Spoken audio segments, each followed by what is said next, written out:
저희 오늘 이렇게 모여서 신약 성경에 대해서 공부하게 됩니다.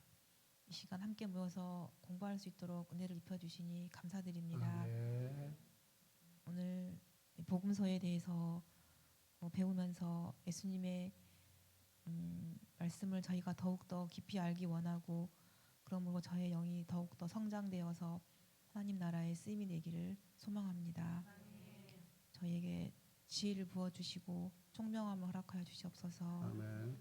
말씀 가르쳐 주시는 목사님께도 성령의 충만함을 부어주시옵소서. 아멘. 감사드립니다. 예수님의 이름으로 기도드립니다. 아멘. 아까 순서 물어보셨는데 이렇게 보니까 그 연대기로 주제를 묶어서 또 지역으로 묶어서 그렇게 이렇게 진행하는 부분도 있습니다. 자, 한번 공부하면서 쭉 가도록 하겠습니다. 자, 오늘은 공생의 준비부터 가겠습니다. 공생의 준비. 예수님께서 공생의 준비를 할 때 개인적으로 가장 먼저 이렇게 당하셨던 그 이야기가 무엇이죠? 광야에서 시험 받으심. 네, 네. 광야에서 시험 받으시고 나서 공생애를 시작하시죠. 이 광야에서 시험 받고 공생애를 시작한 것과요, 옛 선지자들의 사역이 굉장히 유사점이 있습니다. 특히 엘리야 선지자도 그렇고요. 그 다음에 나중에 또 그 복음서 이후에 사도행전 사역에 가면은 그 사도 바울의 주도적인 선교 사역이 시작될 때 어디죠? 예, 다메섹에서 예수님을 만나고 나서 광야로 나가서 한 3년 동안 또 이렇게 공생의 준비를 합니다. 그래서 이제 학자들이 이게 그 구약의 선지자들과 예수님의 또 공생의 준비 전에 준비하면서 하셨던 이 사역, 그리고 바울의 또 이렇게 그 공생 선교를 본격적으로 하기 전에 준비하는 그 사역들을 연관시켜서 많은 논문들을 씁니다. 그래서 그 예수님의 모형적인 인물들은 대부분 성경이 어떤 그 공통된 주제를 가지고 그들이 삶을 살게 하고 사역을 시작하게 하십니다. 왜? 그게 하나님의 기준에서 또 옳고 또 바르기 때문에 그렇습니다. 우리가 어떤 사역을 시작할 때 그냥 바로 할 수 있는 것은 아닙니다. 그 사역에 대한 준비, 특히 하나님과 관계를 다시 이렇게 설정하고 이런 부분들이 굉장히 중요합니다. 그래서 자, 일단 가겠습니다. 공생의 준비, 세례 요한의 사역, 마태복음 3장, 마가복음 1장, 누가복음 3장, 요한복음 1장입니다. 자, 박스 읽겠습니다. 세례 요한의 사역은 역사적으로 중요한 두 시대, 곧 율법이 중심이 되는 A시대와 예수님의 사역이 시작되는 중심에 위치하고 있다. 자, 밑에 보시면 세례 요한은 티베리우스 황제가 통치한 지 15해의 사역을 시작했다. 이때는 계산 방식에 따라 주 26년 혹은 29년 무렵이다. 세례 요한의 메시지 3. 광야에서 외치는 것, 입는 옷 모두 누구를? 엘리야를 연상케 한다. 자, 그래서 세례 요한이 이렇게 예수님이 오시기 전에 먼저 광야에 외치는 자로서 준비할 때 그가 준비한 핵심 사역이 첫 번째 뭐냐면 회개입니다. 회개. 회개가 뭘까요? 마음을 돌이켜 하나님을 떠나서는 무익하다는 사실을 깨닫게 하는 거예요. 그래서 하나님의 은혜로 나아가게 하고 구원이 하나님께만 있음을 믿게 하는 것이 회개입니다. 잘 쓰고 계시죠? 세례 요한의 사역은 회개시키는 것입니다. 자, 그 다음에 세례 요한의 사역 가운데 광야라는 굉장히 독특한 그런 공간적인 장소가 나타납니다. 예수님도 마찬가지죠. 이 광야라는 장소와 그의 사역이 회개를 촉구했다라는 것은 본질을 상실하고 구원의 메시지를 왜곡시킨 기존의 종교 공동체 밖에서부터 주님께서 이스라엘에게 오심을 보여주는 것입니다. 그 이스라엘의 중심이 지금 부패하고 썩었잖아요. 거기서 시작하지 않는다는 것이죠. 오히려 밖에서 안으로 외치면서 들어온다는 것이죠. 뭐 해석의 여러 여지가 있겠지만은 오히려 소외되고 그죠? 아무것도 없는 그런 이미지를 가지고 있는 그 광야에서 하나님의 사역이 시작됐다라는 것은 이 독특한 의미를 가지고 있습니다.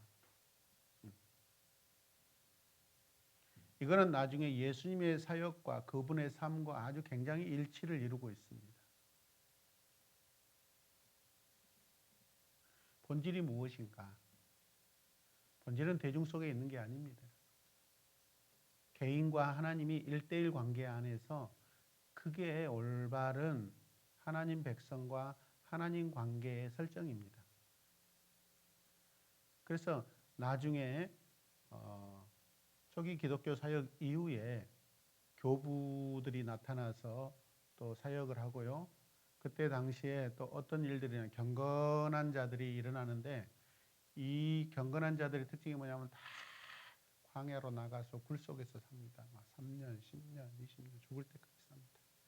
그래서 이 사막 교부의 영성이라는 책도 있습니다. 사막 교부의 영성. 왜 자꾸 그렇게 광야로 나갔을까요? 그냥 번잡한 소리를 안 듣겠다라는 것입니다. 하나님의 음성만 듣겠다라는 것입니다. 근데 너무 극단적인 이 경건주의 때문에 사실은 또 문제가 생기죠.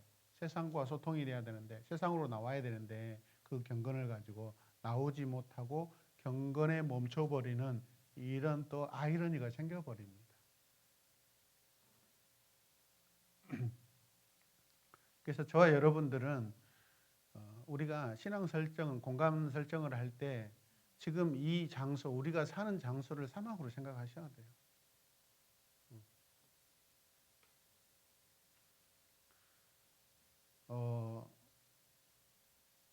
산으로 들어가고 정글로 들어가고 사막으로 땅 파고 들어가서 살면은 경건해질 것 같지만은 뭐 특별한 케이스죠.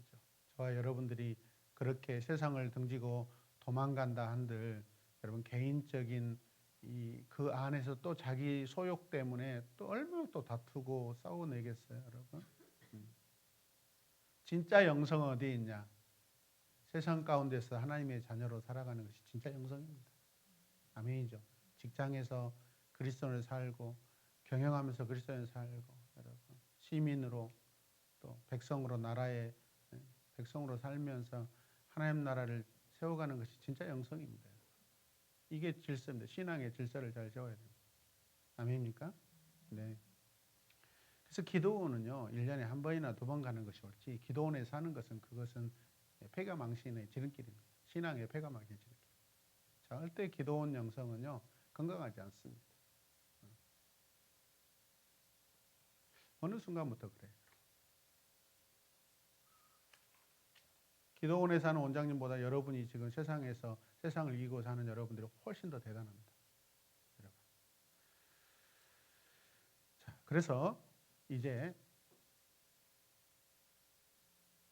이스라엘 그 기득권 밖에서부터 이제 점점 이스라엘 그 지도자들의 그 공동체 안으로 이렇게 예수님께서 들어오시는 그 초점이 그렇게 진행됩니다. 나중에 보면 그러잖아요. 예루살렘으로 돌아오시고 종종 예루살렘으로 들어오셨다가 다시 나가시고 또 들어오시고 최종적인 것은 예루살렘에서 이루시죠. 이런 부분들을 그런 스토리 진행 부분들이 있다라는 것을 기억했으면 좋겠습니다. 자, 유대 광야라는 것은요 요단강 가까이에 있는 사람이 살지 않는 지역입니다. 그러니까 굉장히 고독하죠. 광야에서라는 그 찬양처럼 고독하고 힘들고 낮아지고. 근데 거기에서 진짜 하나님을 만나게 되는 것이죠. 대중 속에서 하나님 만난다는 건 쉽지 않죠. 고독한 상태에서 만나서 다시 들어오는 것이죠. 자, 성경은 그렇게 순서를 이렇게 설정을 해놓고 있습니다. 자, 그 다음에 예수님의 세례. 자, 박스 읽을까요? 요한이 예수께 세례 베풀기를 꺼린 것은 예수께서 회개할 필요가 없는 분이실 뿐만 아니라 오히려 자신이 세례를 받아야 한다는 사실을 알았기 때문이다. 그럼에도 불구하고 예수님께서 나에게 세례를 베풀라 하시죠. 자, 예수님과 요한의 공통점이 뭐예요? 성령으로 난 사람들이에요. 성령의 능력으로 난 사람들이에요. 그래서 그들을 아는 거예요. 두 사람은 안 해요. 성령 안에서 성령으로 난 사람만이 아는 관계 지식이 지금 설정이 되고 있어요. 그래서 여러분 섬기기도 하고 순종하기도 하고 자연스럽게 불편하지만은 섬기고 또 순종하고 그런 하나님 나라의 가장 아름다운 모습들이 두 사람의 사역 가운데 관계 안에서 이렇게 보여주고 있잖아요. 자, 그 다음에 6월절 어린 양 예수님은 세상 죄를 위해 희생되신 분이다. 예수님은 30세쯤 되셨을 때 사역을 시작하셨다. 이 30세라는 걸 뭐라 했죠? 유대 제사장 정규직 시작 나이라고 했죠. 자, 그 다음에 예수님의 시험 받으심이 나옵니다. 예수님은 시험 받으시기 전에 뭐 하셔요? 40일간 금식하며 기도하셨다. 40일간 금식하셨다라는 것은 어떤 의미를 가질까요? 하나님께 완전한 의탁을 의미합니다. 특히 이 금식이라는 것은 경건이 아닙니다. 경건의 능력을 기르는 게 아닙니다. 생명을 완전히 드리는 관계입니다. 내 생명이 하나님께 있다라는 것을 여러분 선포하며 시작하는 사역입니다. 이것도. 우리 금식 기도에서 우리 경건의 능력, 영적인 능력을 키우려고 하는 게 아닙니다. 기도 없이 하나님의 일을 시도하는 것은 전투기 조종사가 우주 탐사선을 발진시키려고 하는 것보다 무모하다. 마가복음에 보면은 예수님께서 성령에 의해 광야에서 시험을 받도록 내몰리시고 또 그 가운데 들짐승들이 있었다는 것, 그리고 또 천사들이 수종들었다라는 그런 사건들이 등장합니다. 여기에서 성령에 의해 광야로 시험 받도록 내몰리신 것은 구약 레위기 제사법에 보면은 아사셀 양이 광야로 그죠? 번제할 양과 광야로 내쫓겨야 될 아사셀 양 두 마리가 준비되죠. 바로 그걸 말하는 거예요. 아사셀 양 염소, 광야로 보내진 희생 제물. 그래서 이런 것들도 다 예수님께서 광야에서 시험 받으시는 것은 구약의 말씀들이 다 성취되고 완성이 되는 거예요. 그냥 들짐승들에게 죽으러 가는 거예요, 여러분.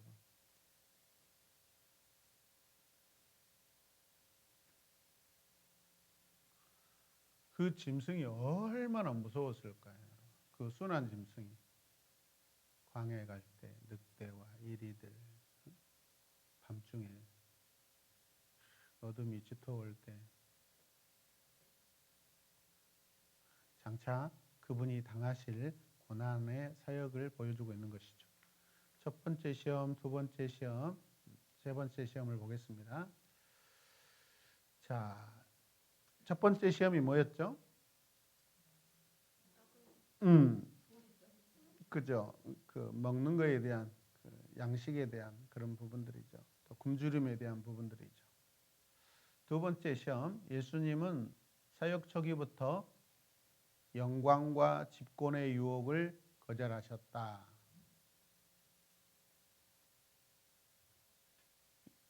영광을 받으시고 집권하시려고 오신 분이 아니잖아요. 그죠? 자신을 낮춰서 종으로서 오시는 것이고,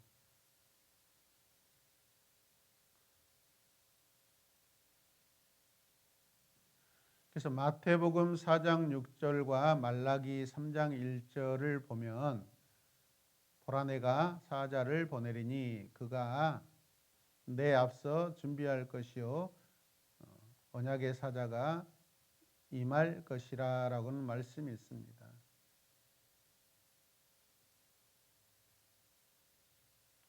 예수님께서 준비하시는 사역을 의미하는 것이에요. 세 번째 시험 읽어주세요. 마태복음 4장 9절의 요구는 출애굽기 20장 3절의 계명을 범하라는 것이다. 예수님은 사역을 시작하실 때 마귀에 의해 전 세계 왕권을 가지라는 제안을 받았다. 그러나 그분은 거절했고 아버지를 순종하는 길을 따름으로써 마침내 하늘과 땅의 모든 권세를 내게 주셨으니라고 선언할 수 있는 위치에 이르셨다. 뭐 원래 이미 가지고 계시는데 또 누구 마귀 사탄에게 또 그것을 받을 필요가 없으시죠, 사실은. 그건 어떻게 보면 주권에 대한 시험이죠. 정체성에 대한 시험이고. 자, 예수님은 다른 사람의 이익을 위해서만, 즉 배고픈 사람들을 먹이고 아픈 사람들을 고치기 위해서만 그 능력을 자비롭게 사용하셨다라는 것이에요. 예수님은 그 뛰어난 능력을 가진 인물이라는 세상 사람들의 그 평가에 대해서는 관심이 없습니다.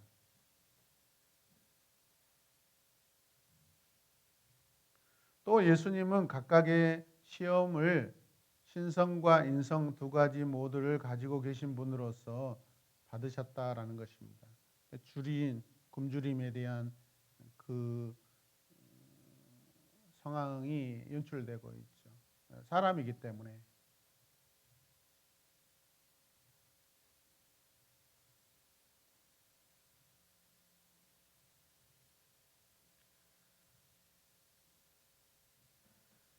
자, 기적을 행하고 자신이 메시아임을 증명해 보이는 시험이 인간에게는 어울리지 않는 것들이다.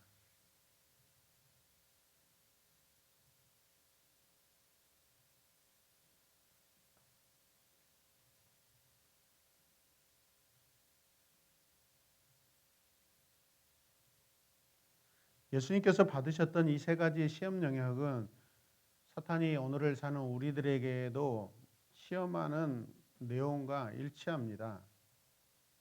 그래서 육체의 정욕, 욕망, 안목의 정욕, 이생의 자랑 이런 부분들이 일치하죠. 우리가 다 넘어지는 것은 다 이 세 가지 범주 안에 다 들어와 있습니다.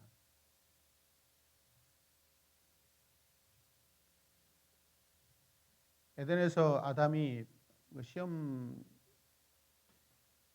받고 넘어질 때 다 이 상황에 다 포함되어 있죠.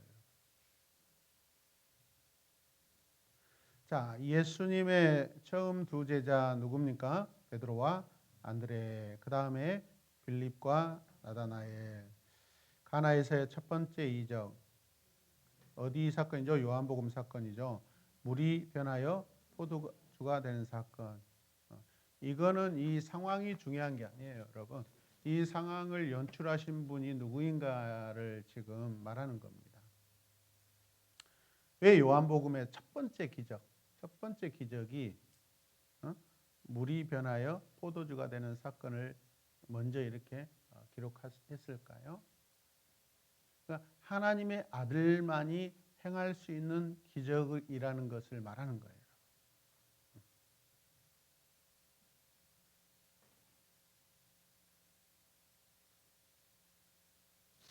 이거는 창조자만이 할 수 있는 그런 기적이에요.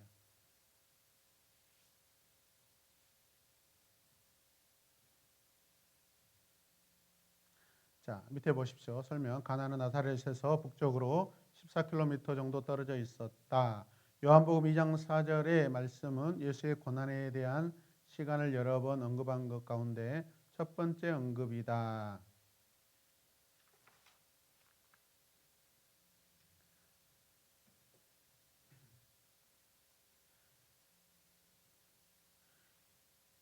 그 예수님의 특징이 뭐냐면 자기 자신을 계속해서 제자들에게 계시해 주십니다. 알려주십니다. 그리고 알려주신 대로 또 보여주십니다.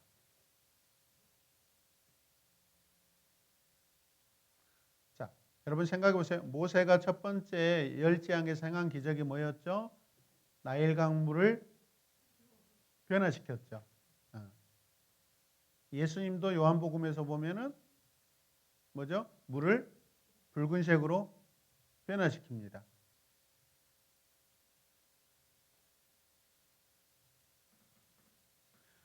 유사하지만은 같지는 않아요. 비슷하지만 같지는 않아요. 그래서 유대인들이 이 사건을 보고 뭐라고 이야기하죠? 모세와 같은 선지자가 나타났다. 모세와 같은 선지자를 일으켰다라고 합니다. 그러니까 유대인들은 출애굽의 사건을 기억하고 있어요? 안 기억하고 있어요? 기억하고 있습니다. 그래도 그들은 모세가 더 위대하다고 생각합니다. 왜? 예수님을 아직 모르기 때문에.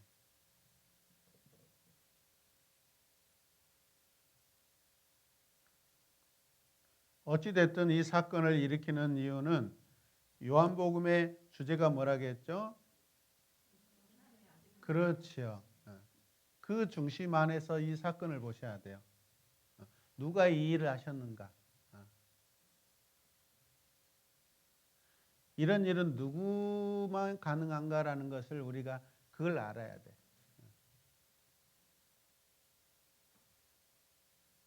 목적이 달라요. 목적이. 고치기 위해서 서비스하기 위해서 한 게 아니에요. 여러분. 이거는. 그러나 예수님의 일은 항상 일석이조 일석삼조 한 가지 일로 많은 사람에게 유익을 주는 그런 은혜가 나타난 것이지 본질적인 주제는 하나님의 아들이 오신 사건을 증명하는 거예요. 이 물이 포도주가 되는 사건. 그리고 나서 가버나움을 방문하십니다. 자, 네 번째 큰 주제 초기 유대 사역으로 가겠습니다. 성전을 정결케 하십니다. 같이 읽겠습니다.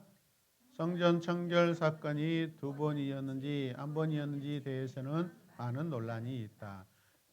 시편 69편 9절을 생각나게 하는 행동이다. 시편 69편 9절 오른쪽에 보십시오.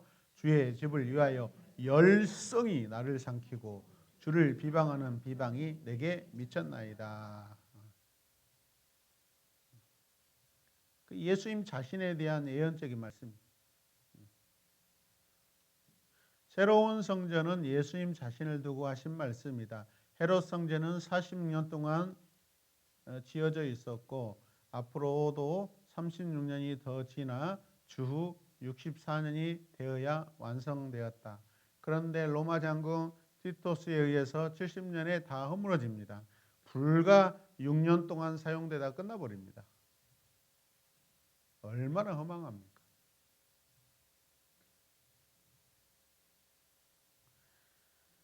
그 다음에 니고데모에게 중생을 가르치심.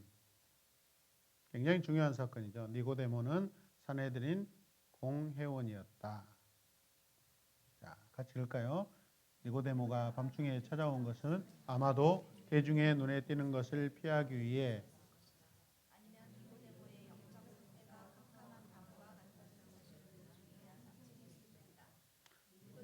생명의 빛으로 나아가지 못하고 아직도 영적인 어두움 속에 있었다. 그런데 말씀에 대해서 예수님에 대해서 궁금증을 가지고 있는 그게 아주 귀한 일입니다. 거듭난다는 표현은 위로부터 태어난다는 의미다. 위로부터, 하늘로부터. 하늘은 하나님을 의미하죠. 그러니까 이 거듭나는 것은 누구만 하실 수 있는 일이에요? 하나님만 하실 수 있는데 하나님의 아들 예수가 오시니까 가능하다는 거죠. 그래서 하나님은 니고데모에게 구원을 주시는 분이고 영생을 주시는 분이고 거듭남을 주시는 분이라는 것. 그분이 누구냐? 예수님. 예수 그리스도. 하나님이 세상을 이처럼 사랑하사 같이 읽읍시다. 독생자를 주셨으니 이는 그를 믿는 자마다 멸망하지 않고 영생을 얻게 하려 했습니다.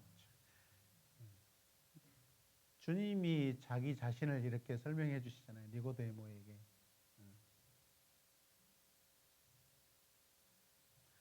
자, 복음이란 무엇인가? 자, 함께 읽겠습니다.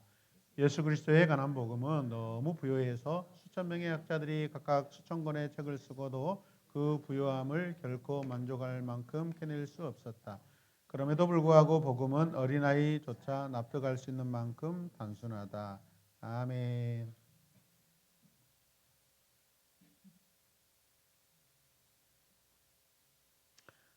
자, 복음이라는 것은요, 인간의 편에서는 얻는 것입니다. 능동이 아니라 수동입니다. 내가 복음을 이루는 것이 아닙니다. 내가 복음을 가지는 것이 아니라 얻는 것입니다. 복음이 나에게 온 것입니다. 하나님 나라가 온 것입니다. 그래서 이 얻게 한다라는 동사는 현재 시제인데 영원한 생명이 현재 소유가 된다라는 그런 의미입니다. 그 영원한 것을 지금 소유할 수 있다. 소유하게 된다라는 것이죠. 그래서 지금이 중요합니다. 지금. 구원과 영생은 지금이 중요합니다. 그래서 현재 시제를 쓰는 것입니다. 누구든지 주의 이름을 부르는 자는 지금 즉시 가능한 것이죠. 요한복음에서 세상은 하나님의 구원의 은혜를 필요로 하는 곳이다. 요한복음에서 세상은 무엇을 의미해요? 나를 의미합니다. 나. 세상은 나예요. 나 김필환.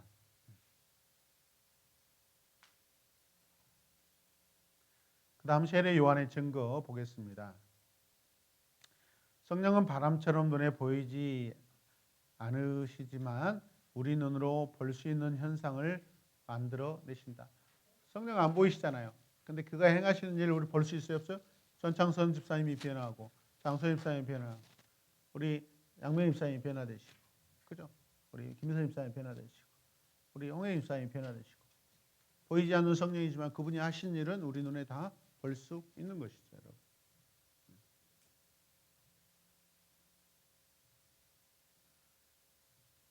쇠하여야 하는 것은 세례 요한 자신뿐만 아니라 그가 대표하고 있던 옛 질서이다. 세례 요한이 누굽니까? 구약의 마지막 선지자예요. 구약의 마지막 선지자예요. 딱 세례 요한까지 구약입니다. 옛 사람이에요. 그 사람이 옛 사람의 마지막입니다. 대표 주자입니다.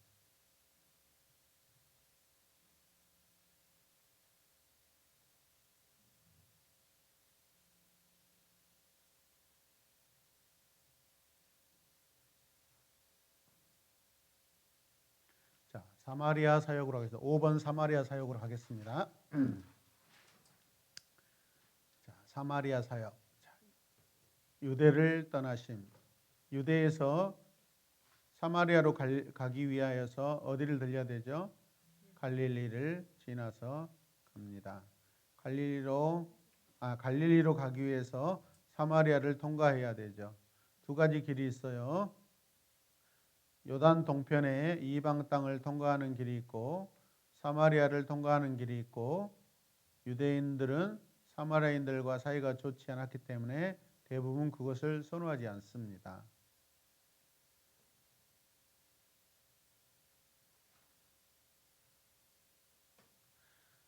자, 사마리아에서 전도하심, 우물가의 여인에게 증거하심.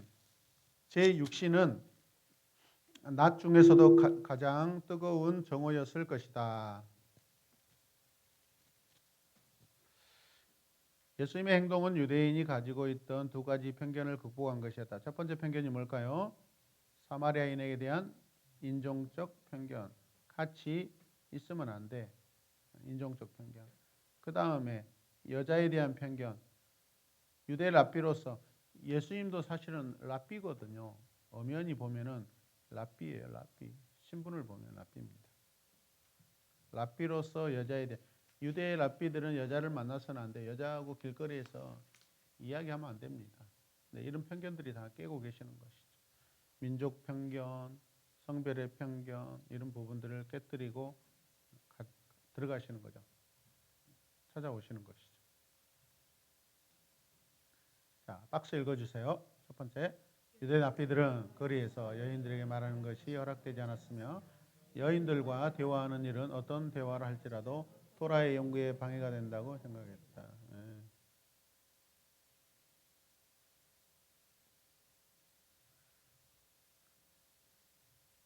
이런 부분들이 아주 중요합니다.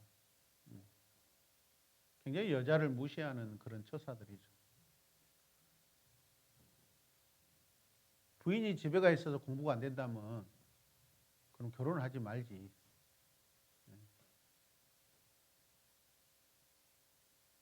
이런 잘못된 이런 경건의 모양들이죠. 자, 그 다음에 읽어주세요. 유대 랍비들은 사마리아 여자들은 날 때부터 부정하다고 단언했다. 심지어 여자에게 물을 요청하는 것조차도 그녀가 시시덕거리는 것으로 이해될 수 있었다.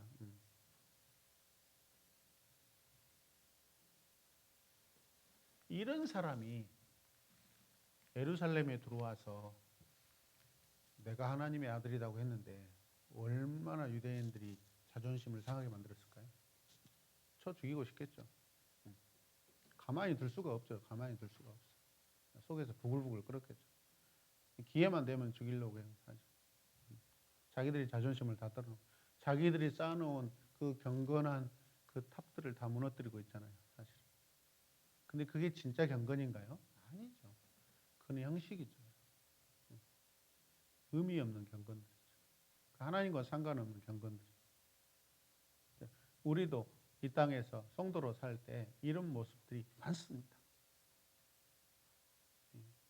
특히 목사님들이 잘못된 그런 부분들을 가르치고 있고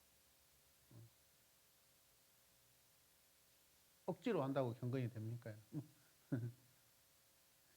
자, 그 다음에 유대인들과 사마리아인들 사이에는 예배 장소에 대한 논란이 있었다. 사마리아 사람들은 그리심산에서 아브라함이 이삭을 바쳤다고 믿고 있었다. 그러나 창세기 22장은 무슨 산이죠? 모리아산 예루살렘에서 이삭을 바쳤다고 기록하고 있다. 이 모리아산은 장차 예수님이 십자가의 처형의 장소이죠.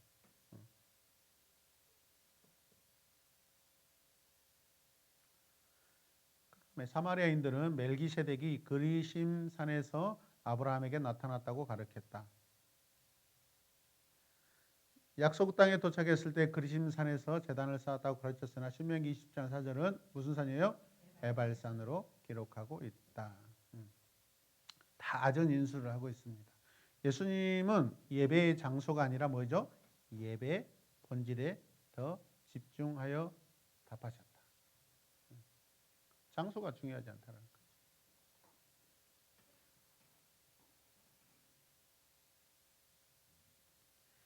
여러분, 우리 지금 여기 계신 분들이라도 제발 앞으로 예배당에 대해서 성전이라고 하지 않았으면 좋겠습니다. 성전이라고. 성전은 뭐예요? 사람을 말하는 거예요.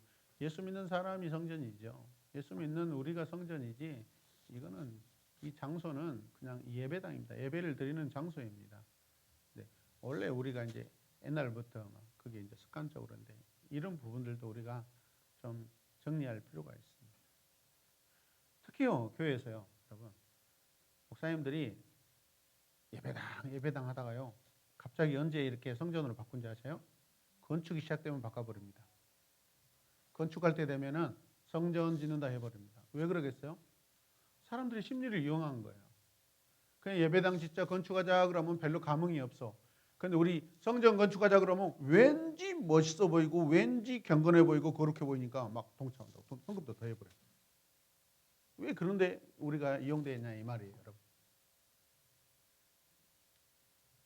그렇게 하시면 안 돼요, 절대. 이해되십니까? 그건 우리 양심을 파는 거예요, 여러분. 성전이잖아요. 거룩한 분이 계시는 곳이잖아요. 장소로서 중요하죠. 깨끗하게 해야 되고. 근데 여기 콘크리트 이 공간이 장소가 됐어요. 근데 그걸 누가 그렇게 했어요? 유대인들이 그렇게 했잖아요. 유대인들이. 옛질서에서 나온 말들이에요.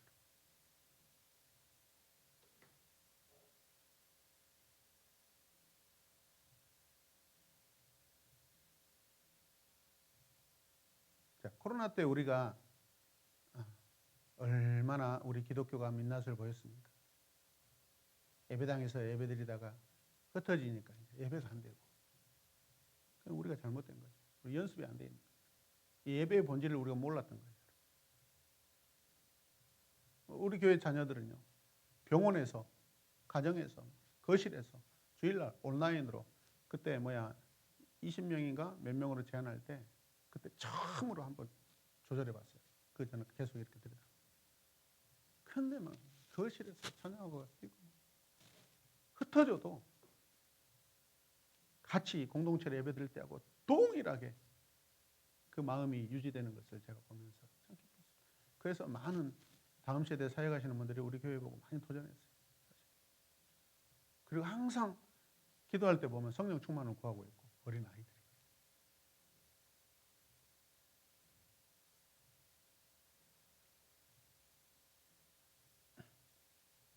자, 또 가겠습니다. 자, 그래서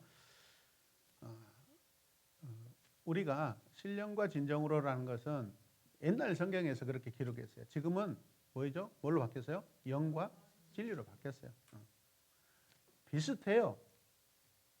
네, 신령이라는 것과 영이라는 것이, 영과 진리가 무슨 뜻이죠? 영이 뭐죠? 하나님의 영, 하나님을 예배하는 것이죠. 하나님 안에서, 하나님, 그 진리는 뭐죠? 말씀으로.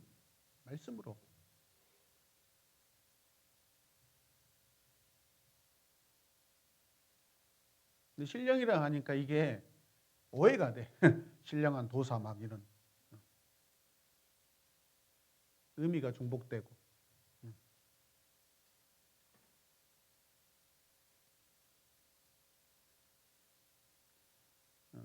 다른 틀리는 말이 아니라 중복되고, 신학적으로 이제 이것을 다시 언어를 순화시키는 겁니다. 진정이라는 건 뭐죠? 진실한 태도죠. 이 말도 맞죠, 사실은. 진실한 마음, 태도를 말하는 것입니다. 지금은 영과 진리로 바뀌었으니까 우리가 또 그런 단어를 쓰는 것이 좋다고 생각합니다. 자, 그 다음에 마 읽읍시다. 예수님께서는 같이 읽읍시다.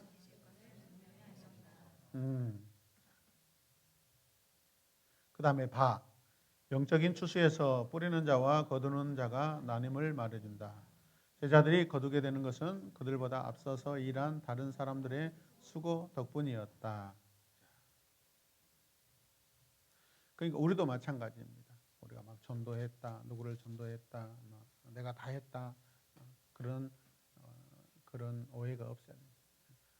내가 최종적으로 그렇게 할 수 있지만, 그러나 보이지 않는 하나님께서 이미 준비시키셨고, 그 다음에 내가 전하기 전에 이미 어떤 많은 사람들이 또 다녀갔고, 이런 부분들. 내가 독자적으로 독선적으로 한 게 아니라 하나님께서 많은 사람들을 통하여서 감동시키고 준비하셔서 또 이 마지막 일에 예배당으로 이렇게 초청할 수 있도록 한 것을 나를 사용해 주셔서 감사합니다. 이런 표현들이 썼으면 더 바르다고 생각합니다. 자, 그 다음에 제자들에게 증거하신 요한복음에서는 비유대인만이 예수님을 유대인으로 인식하고요. 진짜 유대인들은 예수님을 유대인으로 인정을 안 하죠. 이것도 아이러니죠. 이 여인도 비유대인인데, 유대인인 당신이 나에게 물을 달라고 하시나이까? 라고 하잖아요. 성경이 얼마나 지금 그 유대인들, 바리새인들, 사두개인들을 비난하는 거예요. 의도적으로. 진짜 유대인 중에 유대인이 예수님 아닙니까? 하늘에서 아주 순수 족보인데 자기들은 죄인 족보잖아요.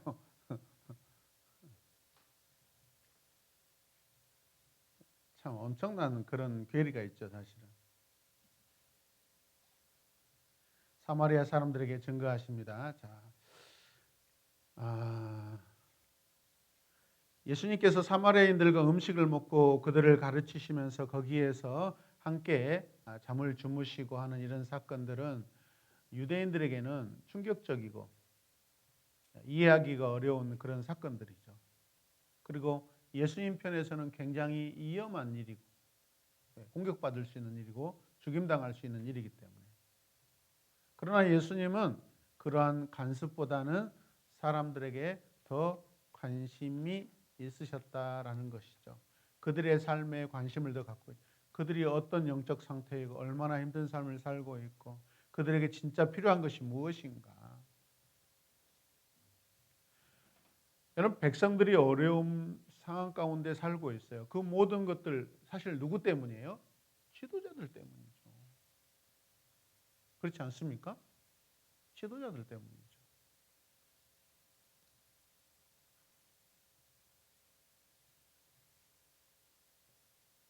네.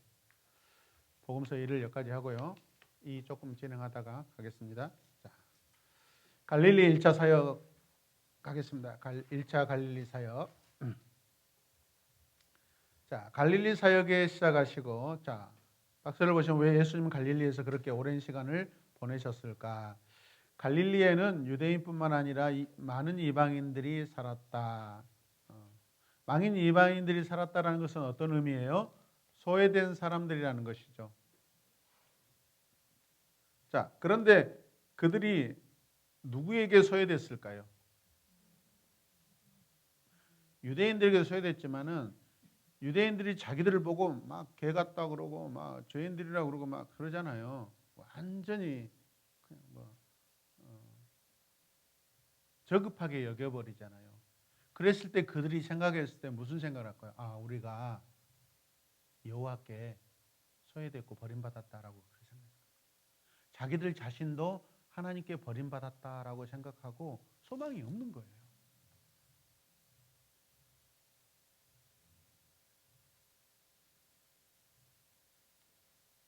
예수님께서 찾아가신 것은 바로 그것이죠.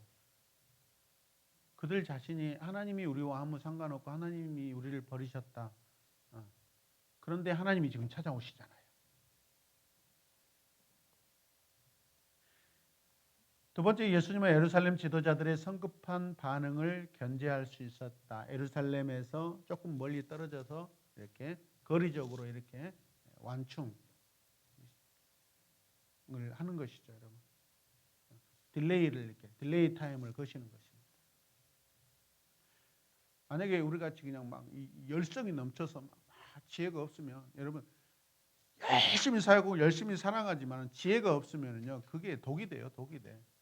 만약에 예수님께서 본래 예루살렘에서 죽으셔야 되고 예루살렘에서 열심히 사역해야 되죠. 예루살렘에 회복하셔야 되는 것도 맞는 사역이에요. 그런데 예루살렘은 만약에 거기 계셨다면요 3년이 아니라 한 달 안에 아마 돌 맞아 죽으셨을 겁니다. 그걸 예수님께서 조절하시는 거예요, 지금. 예수님은 갈릴리에서 제자들을 모아서 훈련할 수 있었다. 멀리 떨어져 있으니까. 그 다음에 왕의 신하의 아들을 고치십니다. 요한복음 4장 46절에서 54절. 이 신하는 헤롯 안티바스를 섬기는 신하였다. 초대교회 역사 기록을 보면 로마 황제들의 아주 충신들이 나중에 예수 그리스도를 믿는 사건들이 많이 일어납니다. 그래서 바울의 이렇게 빌립보서나 이런 것들을 보면은 총독이나 황제 곁에 친족들이요 이름이 들어와 있습니다. 이렇게 나중에 로마서 16장 마지막에 이 30몇 명인가요? 32명의 이 명단들이 쭉 들어오면은 황실 가족들의 이름들이 언급이 됩니다. 그만큼 복음이 얼마나 편만하게 증거됐는지 알 수 있습니다. 그냥 다 간 거예요. 모든 사람들에게 복음이 다 증거됐다라는 것을 보여주고 있습니다. 자, 예수님은 이 기적을 통해 멀리 떨어져 계셔도 뭘 할 수 있는 분이다? 생명을 줄 능력이 있음을 보여주셨다. 왜 생명을 줄 수 있는 것이죠? 하나님의 아들이기 때문에. 할렐루야. 하나님의 아들이기 때문에. 계속 주제를 우리가 머리에다가 가슴에다 놓고 이렇게 연결시키십시오. 자, 그래서 예수님께서 육신적으로 곁에 있지 못해서 병을 고치지 못하셨다면 어디가 제일 멀어요? 위치적으로 천국이 가장 멀죠. 천국만큼 먼 곳에 계시게 된다면 결코 죄인들을 구원할 수 없다라는 그런 논리가 성립될 수도 있다라는 것이죠.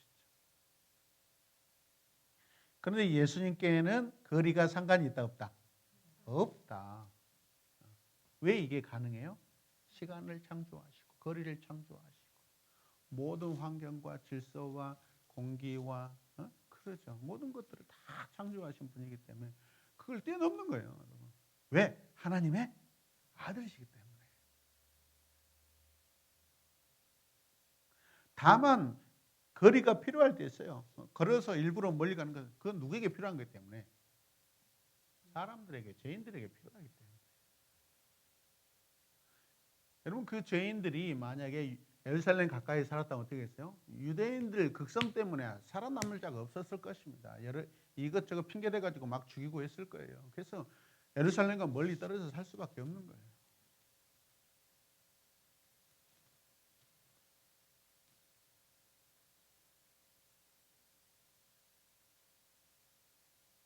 자, 가나와 가버나움은 약 32km 거리였다.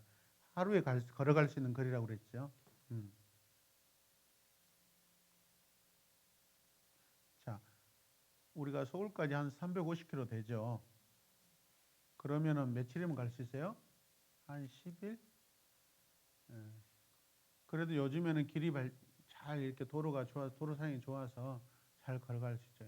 예전에는 뭐 산으로 올라갔다가 막 샛길로 갔다가.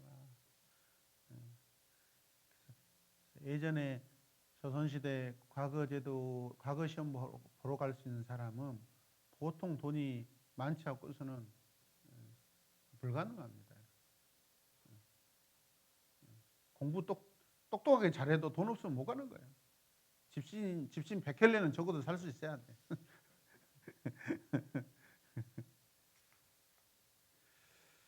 자, 그다음에 나사렛 해당에서 배척받으심. 자, 같이 읽을까요?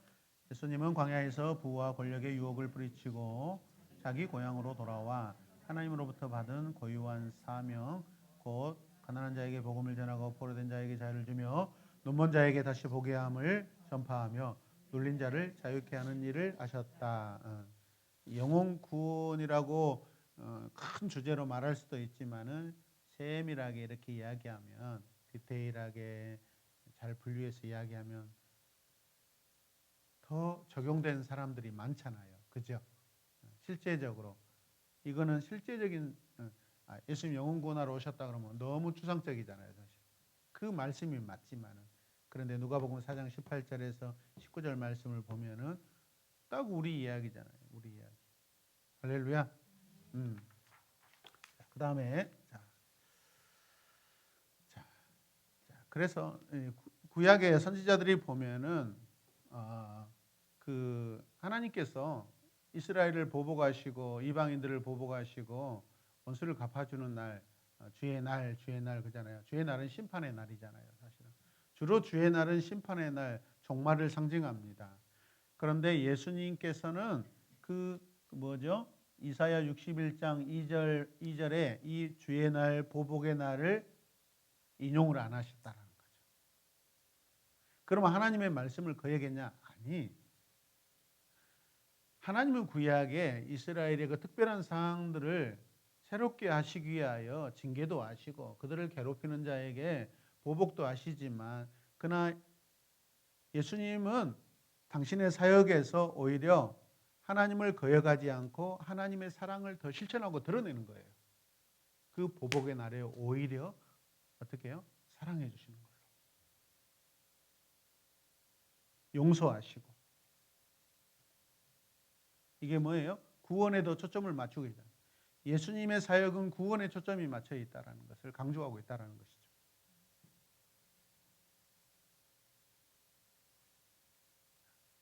그래서 구약에서 가장 큰 명절이 희년,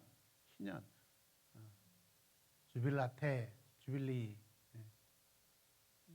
그냥 그날은 모든 땅들이 처음 지파들에게 다 다시 돌아가고 종에서 해방되고 그냥 나팔을 불고 기뻐하고.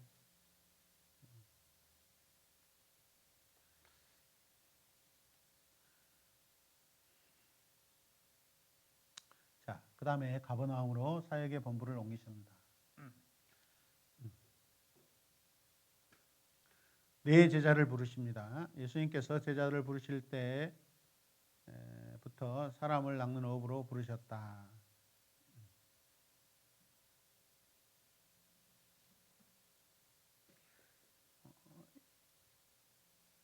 이런 관계는 뭐 세상에 처음 있는 그런 사건이죠. 그 어느 누구도 이런 표현을 쓰신 적이 없죠. 자, 가버나움에서 가르치고 치유하신. 첫 번째 사건이 뭐예요? 해당에서 귀신을 쫓아내신. 해당이 뭐죠? 유대인 공동체의 그냥 핵심 장소이잖아요, 사실은. 그런데 거기에 들어가서 예수님께서 사역을 하셨다라는 것은 굉장히 큰 의미를 가지고 있어요, 여러분. 근데 거기에서 뭘 쫓아내요? 귀신을 쫓아내요. 그게 유대인이 될 수 있고. 그죠? 유대인 회당은 누가 들어와요? 유대인만 들어오죠. 근데 거기에서 귀신을 쫓아냈다는 것은 유대인들이 어떤 상태예요? 귀신들의 상태라는 거예요. 사탄의 나라, 어둠의 나라에 소속돼 있다는 거예요. 얼마나 충격적이겠어요. 멀쩡하던 아줌마 옆에 해당장 관리하는 사람들이 유대인이라 자처했던 사람들이 갑자기 예수님이 오시니까 말라 하면서 뒤집어지고 막 귀신이 막 나가고 있을 때 얼마나 큰 사건이 있겠어요. 그렇잖아요. 예수님 오늘 이 밤에 여기 오셨을 때 우리 중에 혹시 이렇게 갑자기 그런 사람도 있습니다, 여러분. 있을 수도 있어요, 여러분. 확인하셔야 됩니다.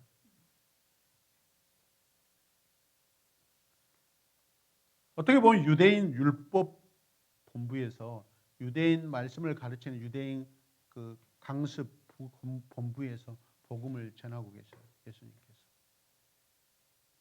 그 다음에 베드로의 장모를 고치십니다. 그 다음에 많은 병자들을 고치시고, 거기 보면 마태복음, 마가복음, 누가복음을 이렇게 관주해놨어요. 제가 찾아보니까 마태복음 8장 나병 환자, 마가복음 1장은 병자들과 귀신 들린 자라고 쓰여 있고요. 누가복음 4장에는 온갖 병자들 그러면서 귀신이 나가게 하셨다라고 되어 있습니다. 그럼 왜 병자를 고치시는데 귀신들이 그렇게 많았을까요? 지금 현재 사람들의 상태가 어디에 소속되어 있어요? 누구에게 속했다는 거예요? 그렇죠. 누가 아니라 다예요, 사실은. 다예요, 다. 전 인류예요, 전 인류. 지금 사단이 이 세상을 주관하고 있다는 거예요. 근데 예수님께서 그 사단에 속해 있던 이 사람들을 하나님 나라로 다시 복귀시키는 거예요. 회귀시키시는 거예요. 복귀시키시는 거예요. 그걸 위해 오신 거예요. 자, 1차 갈릴리 전도 여행. 거기에서 예수님의 사역은요, 가르치시고 설교하시고 병 고치는 것이 포함되어 있습니다. 가르치시고 설교하시고 teaching, preaching, healing.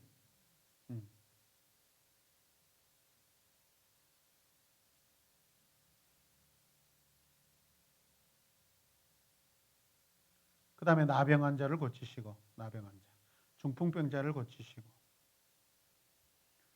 그 중풍병자를 고치실 때 누가복음 5장 17절 말씀을 보면 예수님께서 회개시키러 오셨다라고 하고요. 거기에 죄사함이라는 내용이 등장합니다. 반드시 회개가 돼야만 죄사함을 얻을 수 있다는 거죠.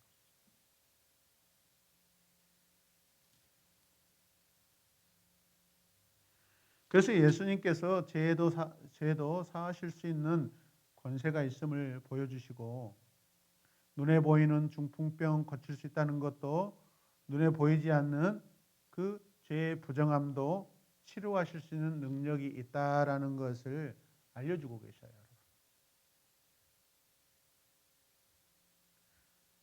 우리 교회 이사 왔는데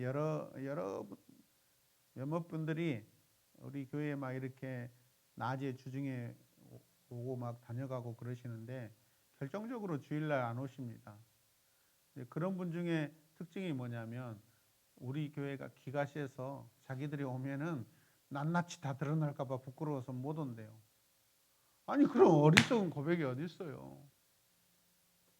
아니 진짜 복음적인 교회 아니에요? 와 정말 그잖아요. 사실은 진짜 제대로 변화를 받을 수 있는 곳이 이 교회구나. 그럼 와야 되는데 사람들이 오히려 숨어버려요. 참 아이러니해요. 그런 분들이 오면 막 귀신이 나가지 않을까요?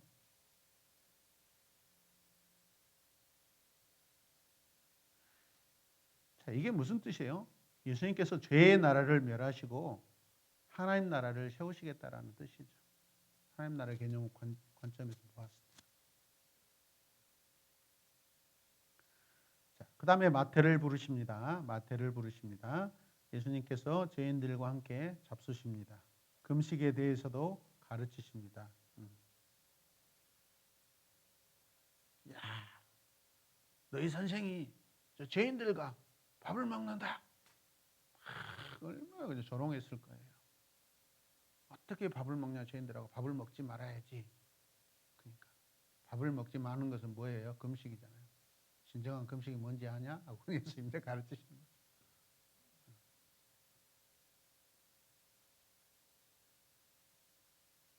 마음이 상한 자, 병든 자, 가슴 아픈 자, 소외된 자에게는 뭐가 필요해요, 여러분?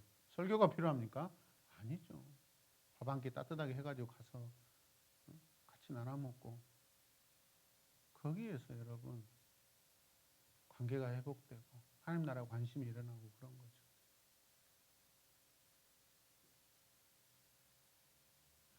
그 다음에 38년 된 병자를 고치십니다.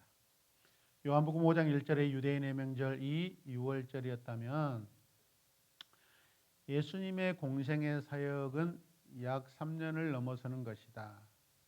왜요? 요한복음에는 3번의 6월절이 언급됩니다. 일부 학자들은 그래서 5장 1절의 명절도 6월절이라고 이렇게 주장하기도 합니다. 첫 번째 6월절이 언제예요? 요한복음 2장에 나오는 예루살렘에 올라가셔서 성전을 정화시킬 때, 그때가 첫 번째 6월절이었습니다. 두 번째 6월절 언제냐면 유대인의 명절 6월절이라고 하는데 요한복음 6장 4절에 언급하고 있습니다. 그때 예수님께서 빌립에게 이렇게 말씀하셔요. 어디서 떡을 사서 이 무리를 먹이겠느냐라고 하는 그런 내러티브, 그 사건의 현장이 두 번째 6월절 현장입니다. 세 번째 6월절 현장은요, 요한복음 11장인데 6월절 엿새 전에 베다니 나사로의 집에서 지극히 비싼 향유 나드 한 근을 누가? 마리아가 예수님께 드리는 이 시간이 세 번째 6월절입니다.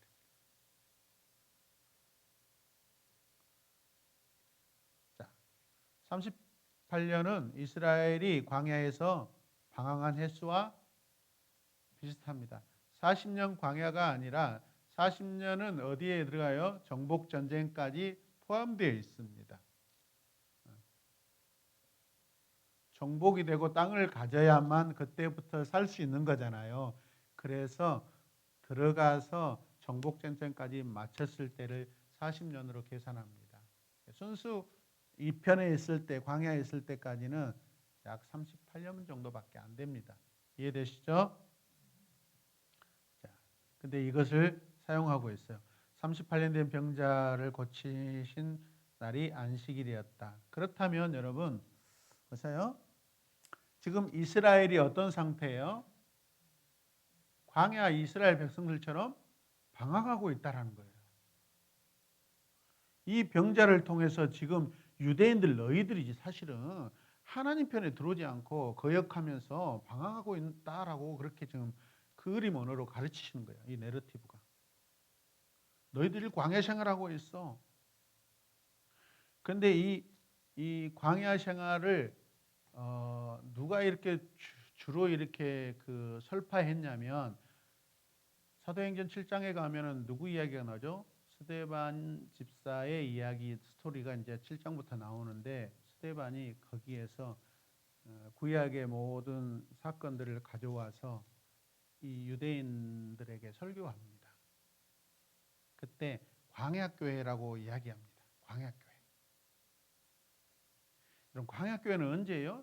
이스라엘이 광야 38년 동안 방황하며 살았던 시기를 광야교회라고 이야기합니다. 스데반 집사가. 그럼 이게 긍정적인 말이에요? 부정적인 말이에요? 부정적이죠. 근데 이 인간 정광훈이는요, 광화문에다가 비닐 천막 만들어갖고 거기다가 이렇게 여기다 뭐라고 쓰냐? 광학교회라고 썼단 말이에요. 그건 성경을 아는 사람이 모르는 사람이에요. 바보 멍청입니다. 성경은 스데반 집사도 광학교회는요, 불순종하고 하나님을 거역하고 방황하는 사람들이 다녔던 교회를 광학교회라고 하고 있어요. 근데 그 멍청 바보 같은 사람이 똑똑하다는 애국지사라는 사람이 그 광화문에다가 그 비닐로 그 교회 모양 천막 쳐놓고 광야교회 해놨단 말이에요. 자기가 관광하고 있는 거예요, 여러분. 진짜 똑똑하죠. 엊그저께 김문수라는 사람이 와서 막 뭐 이상한 소리 했죠. 그거 누구에게 들은 소리인지 아세요, 변호사님? 그 사람이 그 정강의 사람 밑에서 아멘 아멘 한 사람이에요. 완전히 명신도입니다. 그냥 자기 입에서 나온 소리가 아니라 정강훈이라는 사람한테 배워서 나온 소리예요, 여러분. 맨날 빨갱이 타령만 하고 있습니다. 제가 정치적으로 이야기하는 게 아니라 지금 성경을 이야기해 주고 있는 거예요, 여러분. 광야교회 절대 긍정적인 교회 아닙니다. 부정적인 교회입니다. 여러분 기억하시길 바랍니다. 아멘. 이 이야기를 저하고 관계하던 전사님한테 이야기했어요. 아니 자기가 초대형 교회 목사님 비서같이 이렇게 활동하고 다니면서 광화문도 가고 여기도 가고 막 다니는데 자기가 보니까 아니 멀쩡한 사람들이 막 그 광화문에 나가가지고 막 으쌰으쌰 하는데 이해가 안 되더라고요. 자기 주변에 믿음이 좋다라고 생각했던 사람이 갑자기 그쪽에 막 소속되어서 열심히 하는 거예요. 목사님 이게 무슨 일입니까? 그러면서 거기에 광야교회라고 했는데 이게 도대체 무슨 광야교회가 어디서 나온 소리인지 아세요? 스데반 집사가 유대인들을 질타할 때 사용한 말씀입니다. 그랬더니 이제 알았네요. 여러분 그렇다면 그 전씨라는 사람이 누구에게 속한 사람이에요? 복음적으로 하나님께 속했습니까? 아니면 사단에게 속했습니까? 어둠에 지금 당하고 있는 사람이에요. 그러니까 하는 짓이 다 돈 밝히고 있고 번드나 번드 기독교 번드는 그 사람이 다 창조해낸 사람입니다. 그래서 세계 교회청이라는 걸 지으려고 하는 기독청이라고 그걸 지으려고 하고 있어요, 여러분. 우리나라의 초대형 교회에 그 후원 받아가지고 로마 교양청을 대적할 수 있는 그것을 만들어야 되는데 우리 대한민국에다 세계 기독청을 만들자 해가지고 지금 경기도 어디냐 안성인가 어디 중간에 지금 그 땅을 부지를 지금 정해놓고 하려고 하고 있습니다. 큰일 날 일입니다, 여러분. 거기에다가 막 그 사람을 어마어마 후원, 우리나라의 모든 초대형 교회들은요 그 전시에게 다 돈을 후원하고 있습니다. 자기 돈으로 하지 않아요. 그 유튜브 하죠. 왜 하겠어요? 후원받 돈 수십억이 들어옵니다. 후원. 그 목사라고 과거에 한 목사라고 했던 사람이 그런 짓을 하네 말이에요. 그 복음입니다. 복음은 빨갱이에게서 우리가 나라를 지키는 것이 아니에요, 여러분.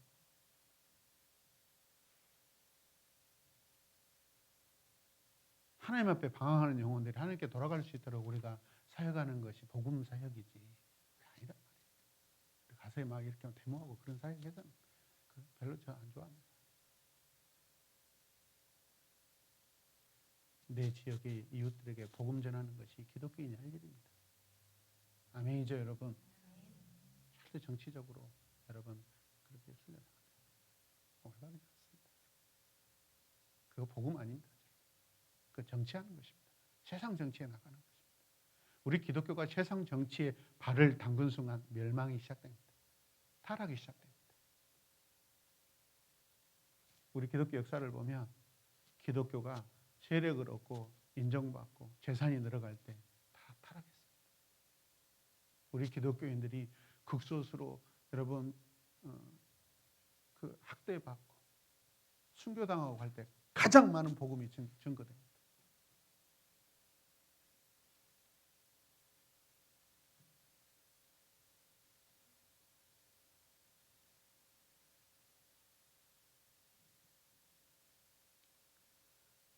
저와 여러분들은 이 땅에서 작은 자로 살아야 됩니다. 작은 자로, 낮은 자로 사셔야 됩니다. 높은 자로 살면 안 됩니다. 작은 자로, 낮은 자로.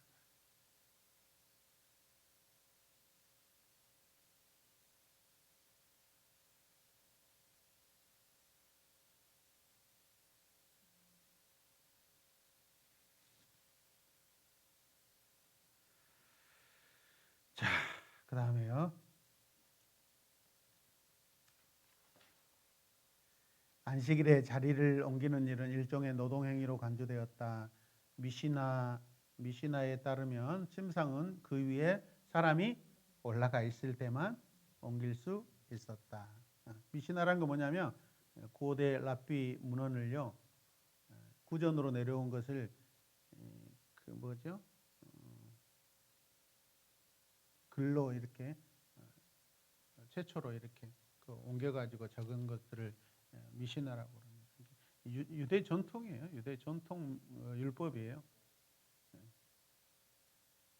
구전으로 내려온 어떤 토라 이런 부분들. 자, 보십시오. 얼마나 엉뚱합니까? 그래서 예수님께서 유대인들과 항상 논쟁이 붙을 때는 주로 어떤 논쟁이? 안식일 논쟁이 주로 핵심이단 말이에요. 유대인들이 안식일에 대해서 개념 정리를 잘못하고 있는 거예요. 유대인들은 안식일 지키는 것에 관해 39가지 규정을 가지고 있었다. 39번째 규정은 안식일에 자리를 들고 다니는 것을 금하고 있다.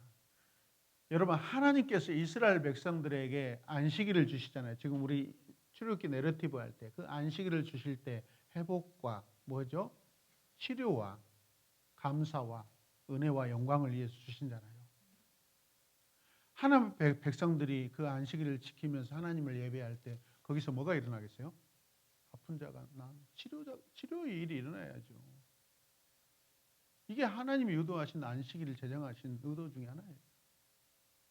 백성들이 기뻐하고 하나님 예배할 때 여러분 눌린 자 거기서 해방받을 거 아닙니까?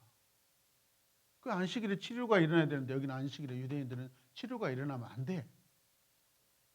건강한 자만 와야 돼. 병든 자로 오면 안 돼.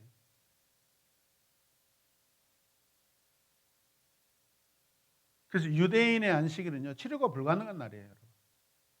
그래서 예수님께서 안식일 논쟁을 하면서 하나님의 마음으로 돌이키려고 하는 그렇게 애를 쓰시는 거죠. 안식일의 의미를 훼손시키고 있는 유대인들 질타하시는 거예요. 그런데 웃기는 게 뭐죠? 안식일에 구덩이에 너희 양이 빠졌어. 그러면 어떻게 할래? 그들은 끄집어냅니다. 자기들 것은 끄집어낸다고 예수님이 지적하고 있어요. 얼마나 낱낱이 그들의 속을 깨뜨리고 계셔요.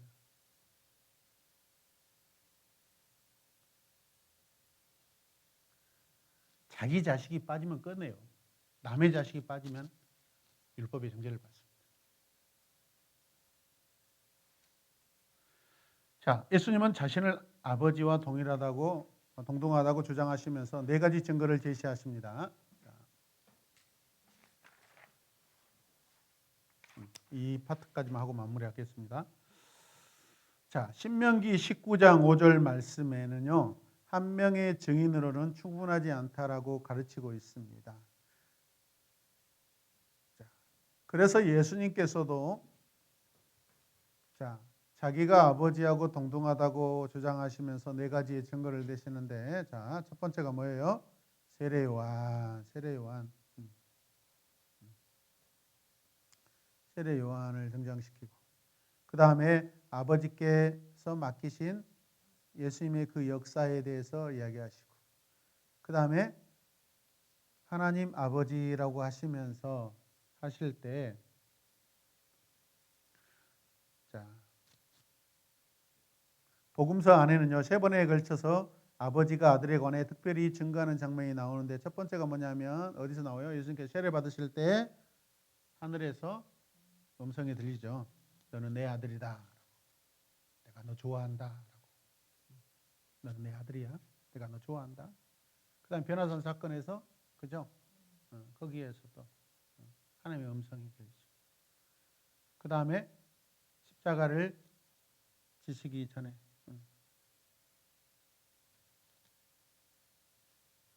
이런 사건을 보았을 때 예수님의 사역은 아버지와 동행하는 그 사역들이고 삶이에요. 그 다음에 성경 말씀을 통해서 증거하십니다. 자, 그 다음에 뒤로 가겠습니다. 자, 5번. 자, 같이 읽을까요? 예수님은 자신의 메시지를 배척한 사람들을 정죄하셨다. 왜 정죄하셨을까요? 자, 그들은요, 하나님의 음성을 듣지 못하고 있습니다. 자, 지금 우리 출애굽기 35장 하고 있는데 33장에서 광야에서 이스라엘 백성들이 하나님의 음성 들어요, 안 들어요? 안 들어버립니다. 자, 그 다음에 하나님을 보지 못한 상태에 놓여 있습니다. 그 다음에 하나님의 말씀이 그들 속에 거하지 아니한 상황들을 알 수 있습니다. 여러분, 다윗의 삶을 보면 다윗이 가장 불안에 떨 때가 언제 아세요? 주의 성령을 내게서 거두지 마옵소서. 하나님이 자기 삶에 계실 때와 안 계실 때를 알아요, 몰라요? 알아요. 자기 안에 하나님이 떠나시면 어떤 상황이다는 것을 누구보다도 잘하는 사람이 다윗이에요.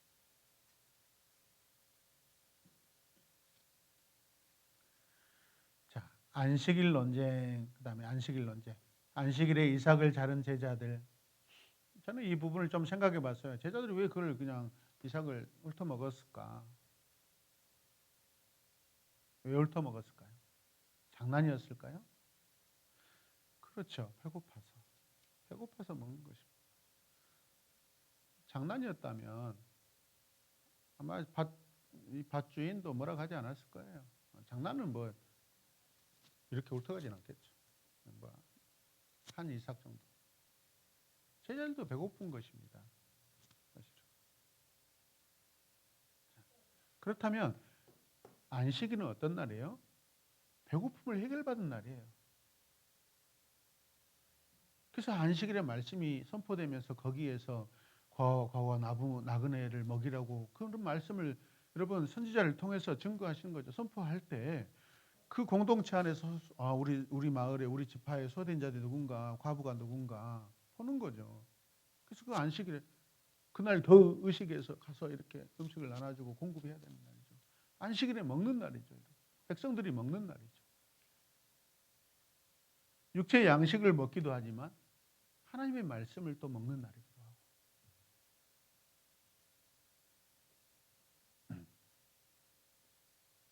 근데 유대인들이 진짜 하나님의 말씀을 안식일에 먹지 않고 있습니다. 참 성경이 참 대단해요. 제자들이 배고파서 그 이삭 훑어서 먹는 것을 가지고 안식일 논쟁과 다 연결시키는 것 보면은 하나님의 의도가 분명합니다. 안식일에 뭐 해야 돼라는 걸 가르쳤습니다. 그 다음에 안식일에 손 마른 자를 고치셔요. 반드시 안식일에 치료가 있어야 됩니다. 자, 박스 같이 읽을까요? 병든 사람들과 장애를 가진 사람들을 고쳐주시기 원하는 예수님의 적극적인 열의가 복음서 전체에서 넘쳐난다. 아멘. 불쌍한 사람들을 고치실 때는 하루도 기다리지 못하셨다. 그로 인해 종교 지도자로부터 심한 비판을 받으셨다. 안식일을 지키지 않는다는 얼토당토하는 이유에서 말이다. 잠시 피하시. 그래서 이제 또 비난이 오고 위협이 오니까 또 피하셨지 않겠습니까? 시간적으로, 순서적으로. 그래서 그렇다면 주님의 날을 지키고 있는 우리들, 매일이 또 주님의 날이지만 특별하게 구별하여서 또 주님의 날로 지키는 그날에 우리는 또 어떻게 해야 되겠어요? 예수님이 원하시는 건 뭘까요? 아픈 자리에서 서로 기도해주고 위로해주고. 그래서 요즘에 그런 생각이 들었습니다. 주일날 우리 입구에다가 12시 20분부터 13시까지 5층 식당에 오시면은 식사 그냥 자유롭게 무료로 드실 수 있습니다라고 그 문구를 하나 붙일까 생각하고 있습니다. 물론 지나다니는 사람들이 이렇게 불쌍하신 분들은 없고 건강해서 이렇게 운동하러 다니시는 분들 주로이시지만은 그래도 혹시라도 밥 먹고 싶으신 분들이 있을까 하고 그 생각을 좀 하고 있습니다. 여러분 생각 어떠세요? 괜찮겠죠? 예, 괜찮겠죠. 교회 5층 교회 가면 밥 먹을 수 있겠다. 끼니 놓치신 분들이 등산 갔다 끼니 놓치신 분들이 배고파서 올라와서 식사하고 왔다. 교회 좋네요. 교회에서 밥도 주고. 저는 그것도 필요하다고 생각합니다. 네, 여기까지 하고 우리 리뷰하겠습니다.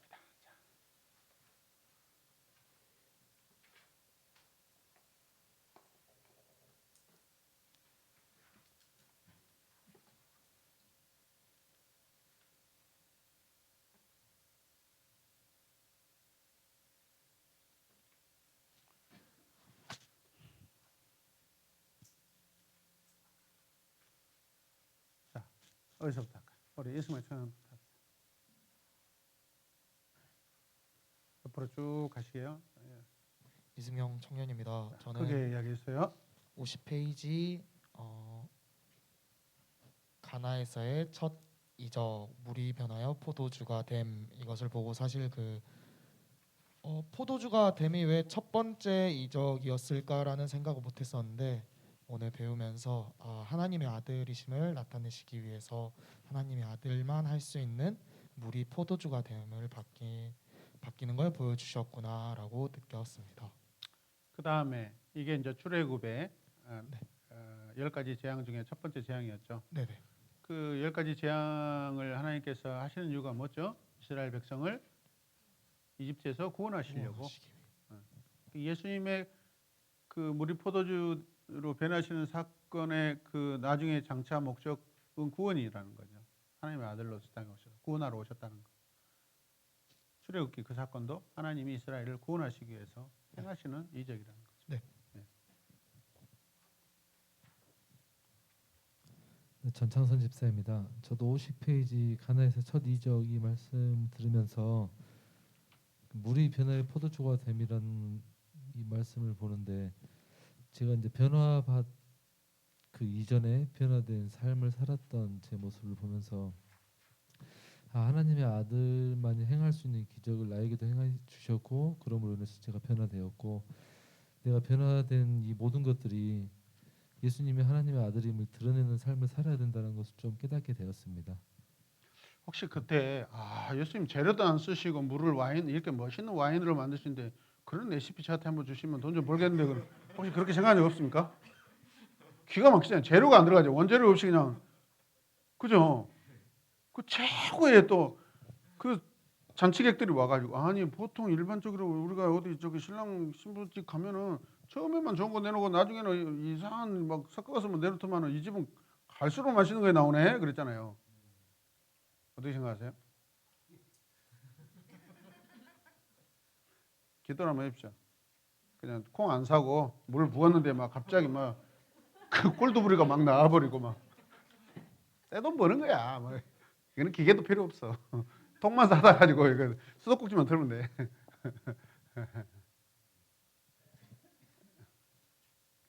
구원과 아무 상관없는 사건입니다. 네, 장성희 집사입니다. 저는 53페이지 바알을 보면서 영적인 추수에서 뿌리는 자와 거두는 자가 나님을 말해준다. 제자들이 거두게 되는 것은 그들보다 앞서 일한 다른 사람들을 볼륨 좀 켜주세요. 수고 덕분이다라고 이제 하셨던 말씀 그 문구에 예전에 목사님이 그 촘촘한 해바라기 씨로 비유해 주셨던 것들이 또 생각나면서 제가 여기까지 오기까지 예수님이 또 희생하시고 저를 사랑으로 인도해 주시고 또 많은 분들이 저를 위해서 기도하고 또 여기까지 하나님의 은혜로 채워진 것들이 너무 감사한 시간들이 되었고 그래서 또 백성들이 어려움에 처한 것이 지도자들 때문이라고 하셨잖아요.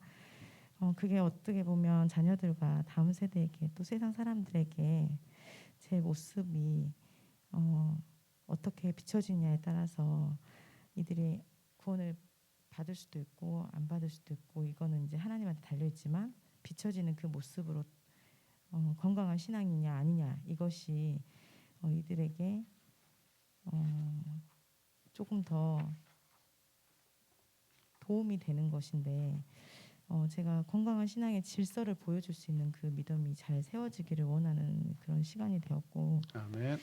예수님처럼 다른 사람의 유익을 위해서 제가 또 작고 낮은 자의 모습으로 살아야겠다는 결단을 하는 시간이 되었습니다. 아멘. 명희 집사입니다. 그 54페이지 갈릴리 사역에서 부활을 이게 사역을 하실 때그 대도시 그런 데서 하실 수도 있었는데 그렇게 안 하시고 갈릴리가 15일 맞죠.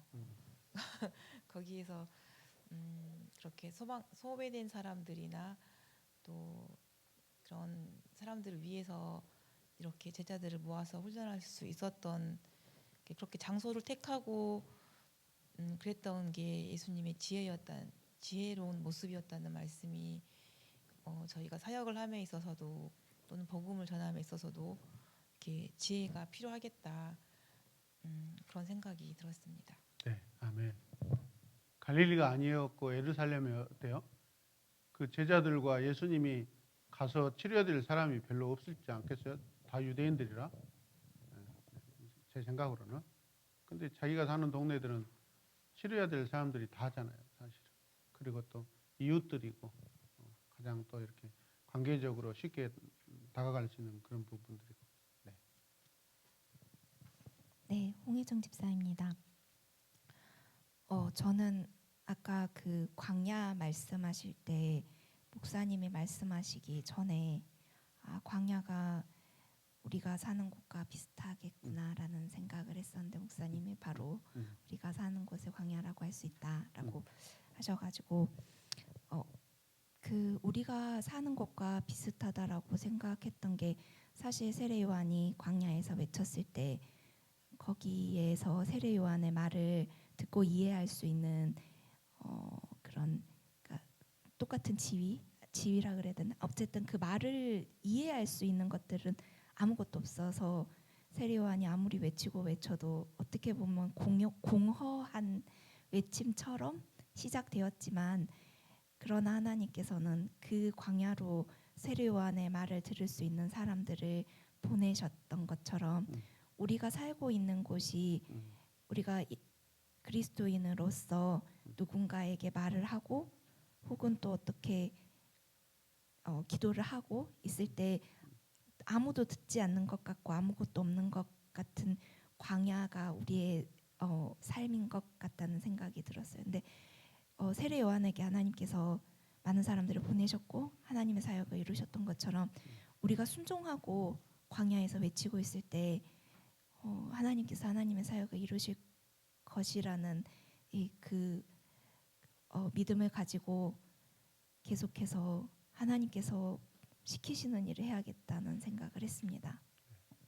그래서 우리 양명희 집사님이 광주에서 이렇게 사회하지 마시고 시골로 가야 됩니다. 시골로 돌아다니면 시골 동네 돌아다니면은 도시 사람들은 좋은 거 다 먹어봐갖고 뭐가 좋은지 잘 몰라요. 그래 그 반응도 잘 일어나지도 않아. 시골 사람들은 그 좋은 거 아무것도 안 먹어봤기 때문에 한 번만 드시면 막 효과가 많이 나타나기 때문에 훨씬 더 잘 팔릴 거라고 제 생각입니다. 네, 조광득 집사입니다. 저는 55페이지 갈릴리 전도 여행에서 중풍병자를 고치심에서 중풍병자를 고치심에서 아니구나. 자, 거기에서 예수님께서 이 중풍병자를 고치시면서 죄사함을 하셨다라고 하셨는 걸 보면서 그래 우리가 외모적으로만 고침을 받는 것을 항상 기도하고 있거든요. 외적인 거. 근데 그 외적인 것을 기도하기에 앞서서 정말 무엇이 먼저인지 회개하고 죄사함을 받고 구원이 먼저인 거를 더욱더 이렇게 느끼게 되는 그런 구절인 것 같습니다. 아멘. 그래서 저 또한 뭐 눈에 보이는 어떤 질병 이런 걸로 가지고 안타까워하기보다는 정말 구원을 목적으로 두고 항상 기도하면서 또 살아가는 그렇게 살아가기를 결단합니다. 아멘. 우리 교회 대표적인 분이 이영종 집사님이시잖아요. 중환자실에서 그냥 또 응급실에서 그 육체의 질병 때문에 생명을 앞다투고 그랬지만은 거기서 결국은 하나님을 만나시고 집안의 모든 제사를 다 폐하시고 장자로서 문중에 가장 집안의 큰 아들로서 싹 폐해버리죠. 그래서 어머니 권사님 돌아가셨을 때 뭐 역대급이었죠. 기타 치고 찬양하고 엄청난 그런 사건들이 있었고 그리고 본인도 외부에 이렇게 문상 오신 분들하고 그냥 복례만 했지 인사도 하지 말자고 이렇게 하지 말자고 저나 연세에 그렇게 결단했다는 건 대단한 것 같아요. 사실 지금까지 제가 장례 이렇게 지내해 본 것 중에 최고 은혜스러웠어요. 네. 이주연 집사입니다. 네. 저는 55페이지와 56페이지 제가 처음에 55페이지 여기 말씀을 보면서 좀 와닿았던 부분들이 있었는데 목사님께서 5번 예수님은 자신의 메시지를 배척한 사람들을 정죄하셨다. 이 부분에서 이 말씀을 사용하시더라고요. 사용했단 말이 맞나? 아멘. 너희는 아무 때에도 그 음성을 듣지 못하였고 그 영상을 보지 못하였으며 그 말씀이 너희 속에 거하지 아니하니 이는 그가 보내신 이를 믿지 아니함이라.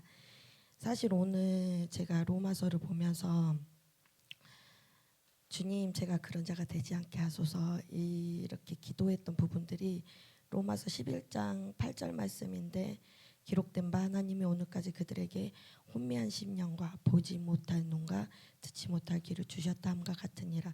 이 말씀에서 좀 마음을 좀 울림이 있었는데 오늘 또 말씀을 통해서 제가 세상에서 공동체에서 또 가정 안에서 본질을 상실하고 하나님의 메시지를 왜곡하지 않도록 내 감정대로 내 기준대로 기도와 말씀을 보지 않도록 늘 깨어 성령 충만하며 오늘 말씀 통해서 이 땅의 작은 자로 또 낮은 자로 교만하지 않고 겸손한 자로 살아내는 제가 되길 결단하는 시간이었습니다. 아멘. 아멘.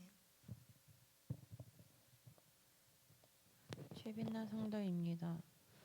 저는 51페이지에 나의 니고데모에게 중생을 가르치심 여기서 보면 그 4번에 하나님이 세상을 이처럼 사랑하사 이 요한복음 3장 16절 말씀을 보면서 제가 초등학교 때 처음 교회를 갔을 때가 좀 떠올랐던 것 같아요. 이제 저희 집은 이제 할머니께서 독실한 불교 신자셨고 옆에 사는 이제 교회를 다니는 언니가 저를 전도를 해서 이제 할머니 몰래 교회를 놀러 가면서 다니던 때였는데 그때 처음 외운 말씀이 이 말씀이었거든요. 아멘. 그러면서 하나님이 정말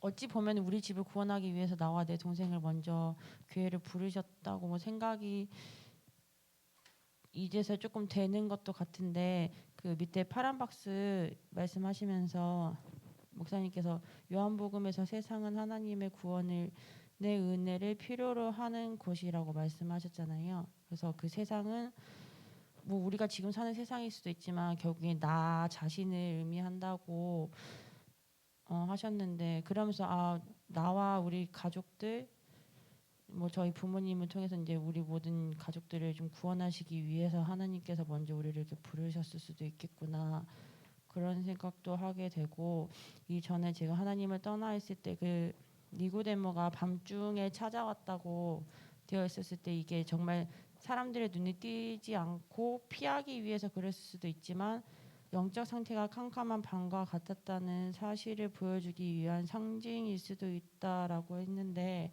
그런 와중에도 니고데모는 예수님에 대한 궁금증을 가지고 있어서 예수님을 찾아왔지만 나는 과연 내가 그런 영적 상태에서 나는 니고데모 같이 예수님에 대해서 궁금증을 가지고 살아왔으며, 내가 조금 회복됐다가 다시 좀 후퇴됐을 때 내가 하나님을 믿는다고 하면서 하나님께 은혜를 받았지만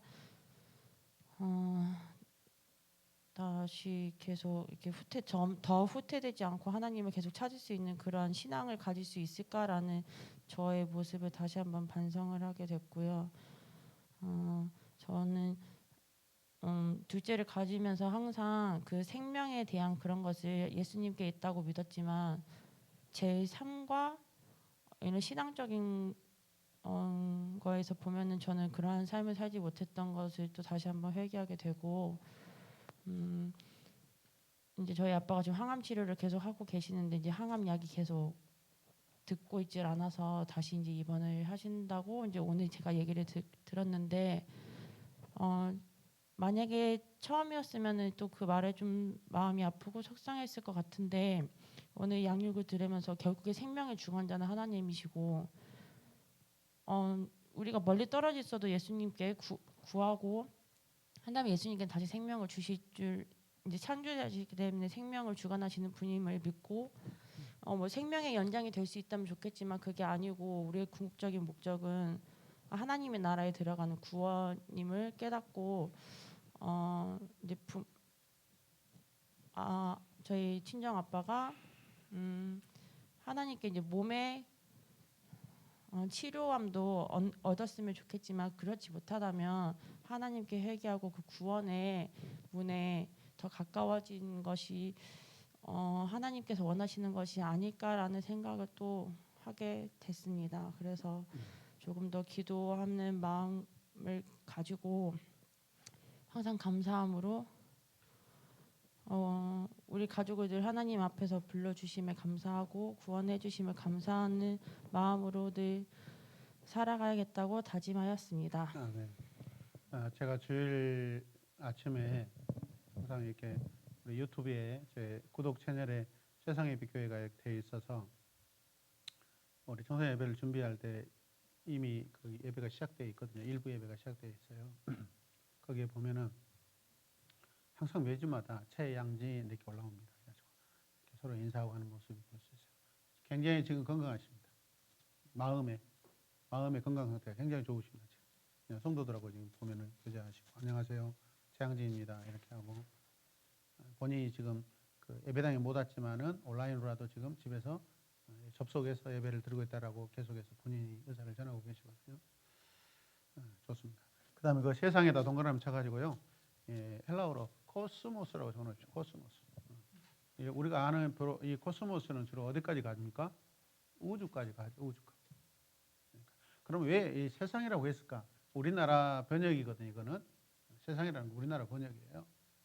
코스모스라고 했을 때 우주라고 하면은 우리나라 사람한테 적용이 잘 안 돼. 이해가 멀어.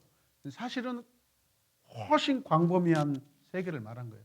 그러니까 뭐 사람에게만 해당되는 게 아니에요, 여러분. 사람과 모든 물질과 창조, 모든 세계의 우주 세계까지 다 포함하고 있는 것입니다. 근데 이렇게 성경을 번역하면 우리가 읽을 때 헷갈릴까봐 아마 번역자들이 이렇게 세상이라고 해버릴 것 같아요. 직접적인 단어로. 그러나 의미가 너무 축소돼 버려요. 사실은 좋은 듯 되는데 축소돼 버려요. 무슨 뜻인지 알겠죠? 주님이 오신 것은요. 그래서 이 흐트러진 모든 창조 질서까지 싹 다 포함되어 있습니다. 구원이라는 것이. 할렐루야. 아멘. 네.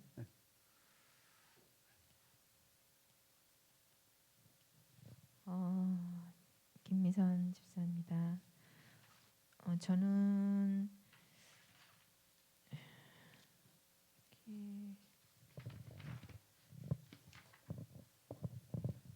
예수님이 회당에서 말씀하신 거, 네. 네, 54쪽에 답은 나사렛 회상에서 배척받으시는 저 개인적으로 누가복음 4장 18, 19절과 그의 원래 말씀인 이사야 61장 말씀을 굉장히 좋아하거든요. 근데 왜 나에게는 이런 말씀이 잘 안 이루어질까? 물론 예수님이 아니니까 그렇지만 예수님이 더 큰 일도 하신다고 할 수 있다고 하시는데 보니까 제 마음에 이렇게 오늘 좀 비춰보게 되는 것 같아요. 네.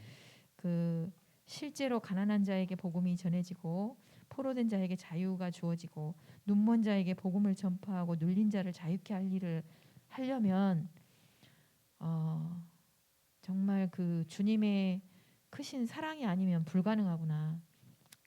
마음은 이렇게 하겠다고 하지만 목사님께서 마지막에 우리 교회에 점심을 제공을 하겠습니다 이런 말을 했을 때 딱 떠오르는 생각이 저는 예스가 되는 게 아니고 복잡하겠네 이 말이 딱 떠오르는 거예요. 그게 익숙하거든요. 우리는 항상. 그러니까. 우리는 그래서, 익숙해요. 많이 안 올 겁니다. 정말 그 걱정하지 마세요. 많이 안 올 겁니다. 은혜의 해에 모든 사람이 해방되고 사람들이 만약에 정말 그 자유함으로 몰려왔을 때 싫어한 사람도 있었을 것 같아요. 그러니까 그래서 진짜 그 정말 하나님의 마음, 예수님의 그 심정이 아니고는 이런 게 쉽지 않겠구나. 이게 오늘 말씀에 더 지금 보이면서 빚진 자 면제해주고 막 그러려면 속상한 사람들 많았을 것 같아요. 진짜 솔직한 말씀을 해주셔서 감사합니다. 아니, 그렇죠? 그래서 지금까지 내 땅 이렇게 많이 가졌다가 내놔야 되니까. 그래서 이게 어렵지만 주님의 그 마음을 정말 배워가면서 현실적으로 실천을 해봐야 이게 어떤 상황인지 그리고 나의 말씀이 되겠다 이런 것이 좀 생각이 됐습니다.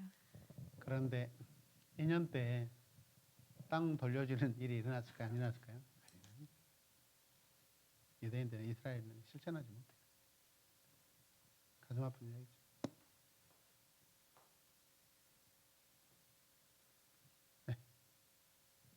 네, 장정민 성도입니다.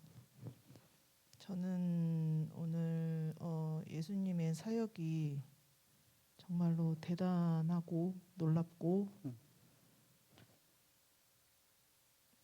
영광스럽다는 생각이 좀 들었습니다. 아멘.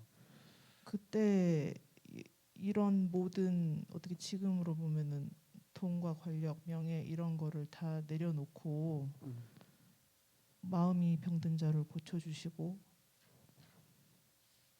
그리고 이제 뭐 다른 모든 귀신을 쫓아내시고 뭐 이런 모든 사역들을 다 하신다는 게 지금 생각해 보면은 사실 이렇게 너 이거 해, 너 저거 해 이렇게 명령적으로 하실 수도 있는데 본인이 직접 다 그 밑바닥으로 가셔서 하셨다는 게 정말 대단하신 것 같아요. 근데 또 저를 또 생각해 보면 또 불쑥불쑥 교만이 튀어나오는 제 모습을 한 번씩 반성하게 되는 시간이었던 것 같습니다. 귀신만 안 튀어나오면 됩니다. 그 경영하는 사업장에서 고객들에게 진심으로 기도하면은요 그 일은 일어납니다. 우리 최근에도 교회에서 기도 사역했을 때 이런 일이 한번 있었죠. 치유사역이 일어납니다. 제가 개인적으로 그런 사역을 잘 선호하지 않습니다. 귀신을 이렇게 축사하는 사역. 왜냐하면 너무 힘들어요.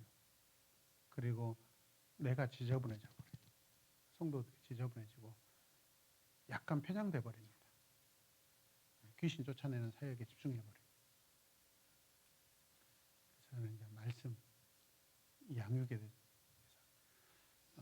여러분 안에 귀신이 있을 수 있어요. 근데 그걸 쫓아내려면 제가 할 수 없어요, 여러분. 제가 못 합니다. 주님만이 아시잖아요. 근데 그 일을 하기 위해서는 여러분 내 안에 있는 귀신이 어떻게 나갈 수 있겠어요? 내가 하나님 말씀 양육받으면서 내가 결단하고 말씀에 변화되고 주의 은혜를 사모함일 때 여러분 안에 아마 자연적으로 귀신들이 떠날 수 있어요. 그게 가장 쉬운 방법입니다. 아멘이죠? 누구 때문에 올라타고 힘듭니다. 필요하기도 하지만은 또 요청했을 때는 하지만은 쉽지 않습니다. 그거 많이 하면 우리 여기 바닥에 그 귀신들이 엄청 가래를 많이 뱉어가지고 청소하기도 힘들고 쉽지 않습니다. 네, 너무 감사해요. 우리 장님 성도 우리 고백에서 영광스럽다는 말이 나왔어요. 제 마음이 그냥 울컥 너무 좋습니다. 감사합니다. 양수자 집사입니다. 네. 예수님의 50페이지 예수님의 시험에서 예수님이 시험 받기 전에 40일간 금식하며 기도하셨다. 저는 이 40일간의 금식을 하셨다는 걸 예수님이니까 당연히 하셨겠지 이런 생각을 하고 있었는데 제가 금식 기도를 해본다고 어리석게 기도로 준비하지 않고 시도를 했다가 하루 만에 그걸 포기한. 너무했다 진짜. 그 정도 유라도 해요. 하루 만에 유라 묶어놓으면 한다고요.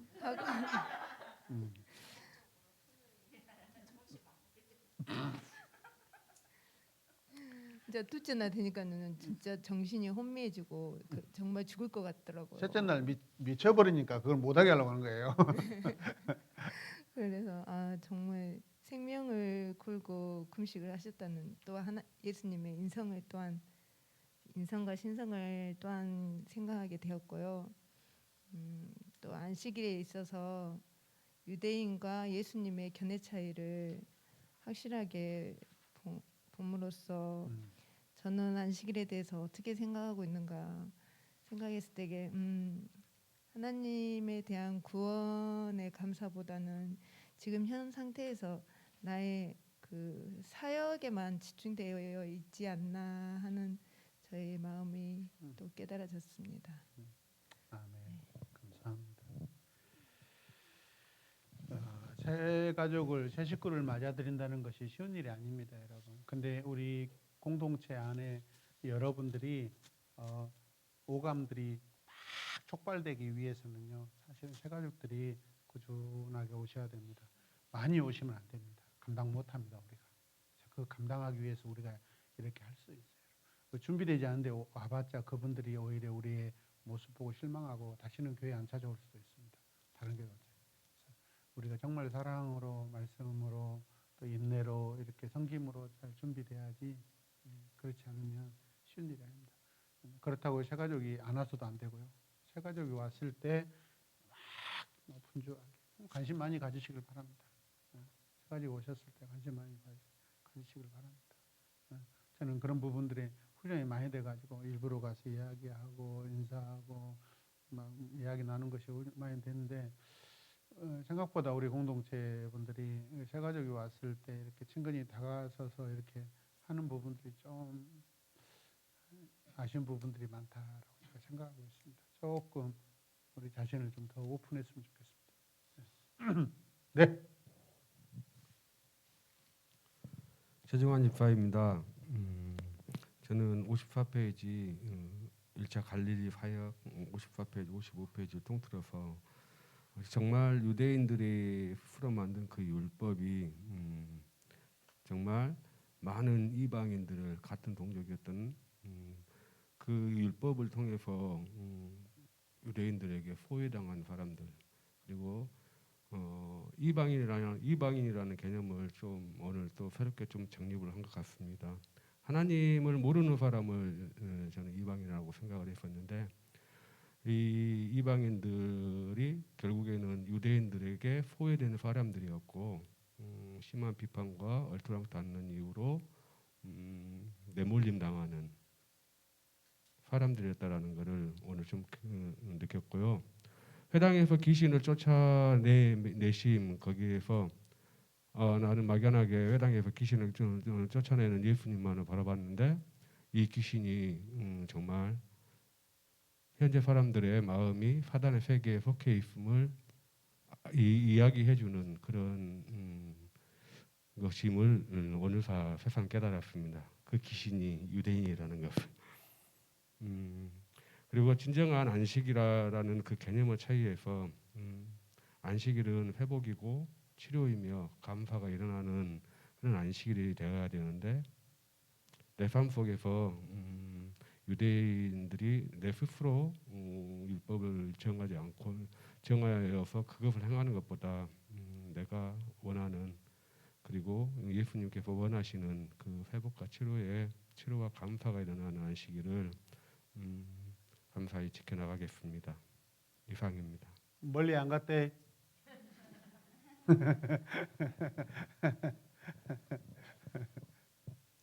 정미 집사입니다. 저는 아멘. 54페이지 나의 2번 예수님은 이 기적을 통해 멀리 땅 떨어져 계셔도 생명을 능력에 있음을 보여주셨다 하셨을 때요. 이제 저는 이제 다르게 지금 말을 하려고 하거든요. 이제 소연이가 지금 중고 여기서는 이제 작지만 그래도 지 나름대로 이제 열심히 했다고 생각을 해요. 근데 내년부터는 이제 학교를 가게 되면은 이것과는 다른 이제 생활을 해야 되기 때문에 좀 더 자기 생각을 펼치고 자기 생각을 좀 더 활발하게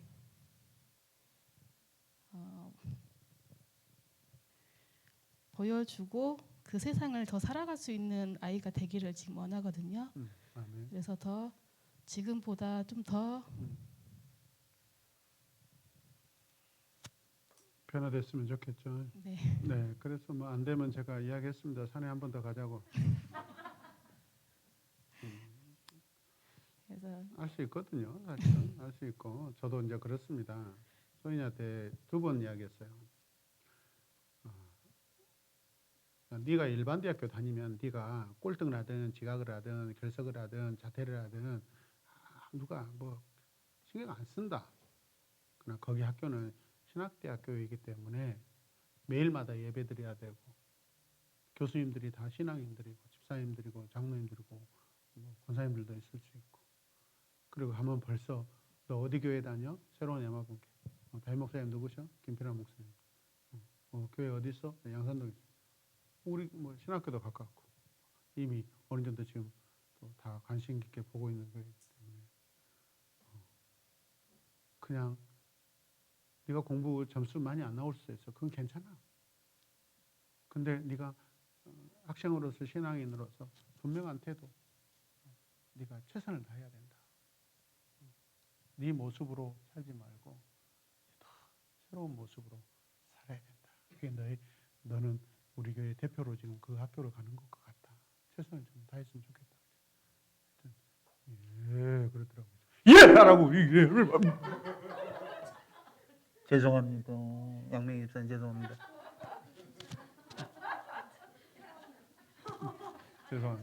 죄송합니다. 애기 괜찮죠? 제가 자라오면서 첫 높은 데시벨을 받아가지고 아주 성령이 충만할 줄로 믿습니다. 그렇게 저도 이제 계속 위로하고 있고 격려하고 있고 도전하고 있습니다. 그래서 하여튼 최선을 다해 노력해 보게요. 더 좋아지도록. 네. 그다음에 아멘. 감사합니다. 문선미 집사입니다. 49페이지 공생의 준비. 예수님이 공생의 전에 광야 시험을 받고 준비하셨듯이 예수님의 그 모형적인 인물들 엘리야 선지자와 또 사도 바울이 예수님처럼 사역을 준비하기 전에 하나님과의 관계가 올바르게 설정이 돼 있는지 그 설정하는 그 준비가 필요했음을 알면서 저도 하나님의 나라를 세워가는 데 있어서 정말 하나님과 저의 관계가 바르게 설정이 돼 있는지 한 번 더 점검을 하며 항상 저는 새로운 예마분교회 예배가 참 좋습니다.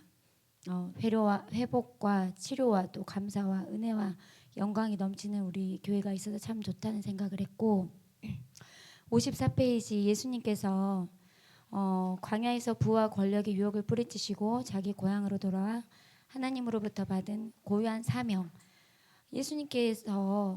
예수님이 그 사명을 감당하셨기에 가난하고 궁핍한 저 마음에 예수님을 전해줬고 예수님께서 전해주셨고 세상에 포로된 저에게 자유를 주셨고 세상밖에 모르는 눈먼 맹인과 같은 저에게 하나님의 나라를 볼 수 있게 하는 그 마음을 주셨고 세상에 눌린 게 아니라 이제는 정말 참 자유를 누리게 하신 하나님께 감사하는 시간이 되었습니다. 아멘. 감사합니다. 네, 민계화 집사입니다. 저는 그 50페이지 예수님의 시험에 대해서 볼 때 예수님께서 시험 받으시기 전에 40일간 금식 기도를 하나님께 완전한 의탁을 드리며 하셨다라는 이 말을 들으면서 제 일생에서 제가 언제 금식을 해봤나라는 생각을 한번 해보게 되었습니다. 딱 3일 금식은 3번 해봤었던 아니 2번 3일 금식 첫 번째는 신대원에 가면 항상 그 신학기에 3박 4일 신앙 수련회를 하면서 금식 수련회를 하는데 저는 이제 직장 생활하며 야간을 다녔기 때문에 그 함께하지 못한다는 그 오기가 있어서 나도 너네들이 하는데 나도 한번 나는 참석은 못하지만 나도 한번 해봐야겠다라는 생각으로 한번 했었었고 두 번째 3일 금식은 야긴교회 찬양팀 수련회에서 사복음서를 2박 3일 동안 읽으면서 금식 수련회를 했었었던 그 기억이 있는데 오늘 말씀을 보면서 회개했던 부분은 나는 경건의 모양을 위해서만 금식을 했구나 라는 그런 회개를 하게 되었고 예수님께서 이 3가지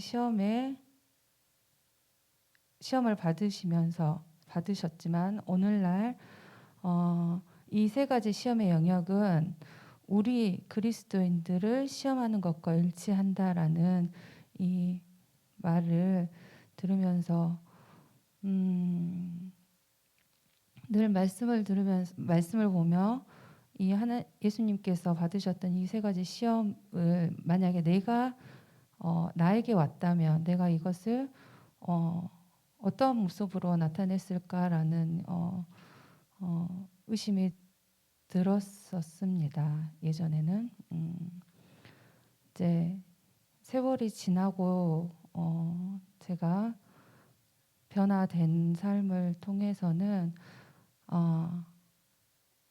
이 사단이 나에게 주는 예수님께 주었던 이 3가지 시험이 나에게 온다면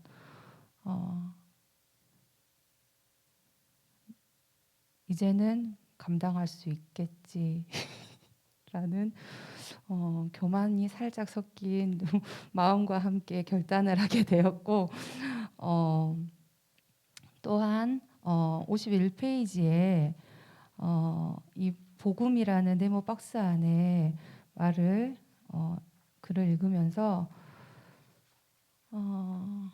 인간의 편에서는 목사님께서 말씀하셨던 인간의 편에서는 수동적으로 얻는 것이다. 즉 구원과 영생은 지금이 중요하다. 지금 나의 모습이 중요하다는 것 그리고 지금 나에게 닥친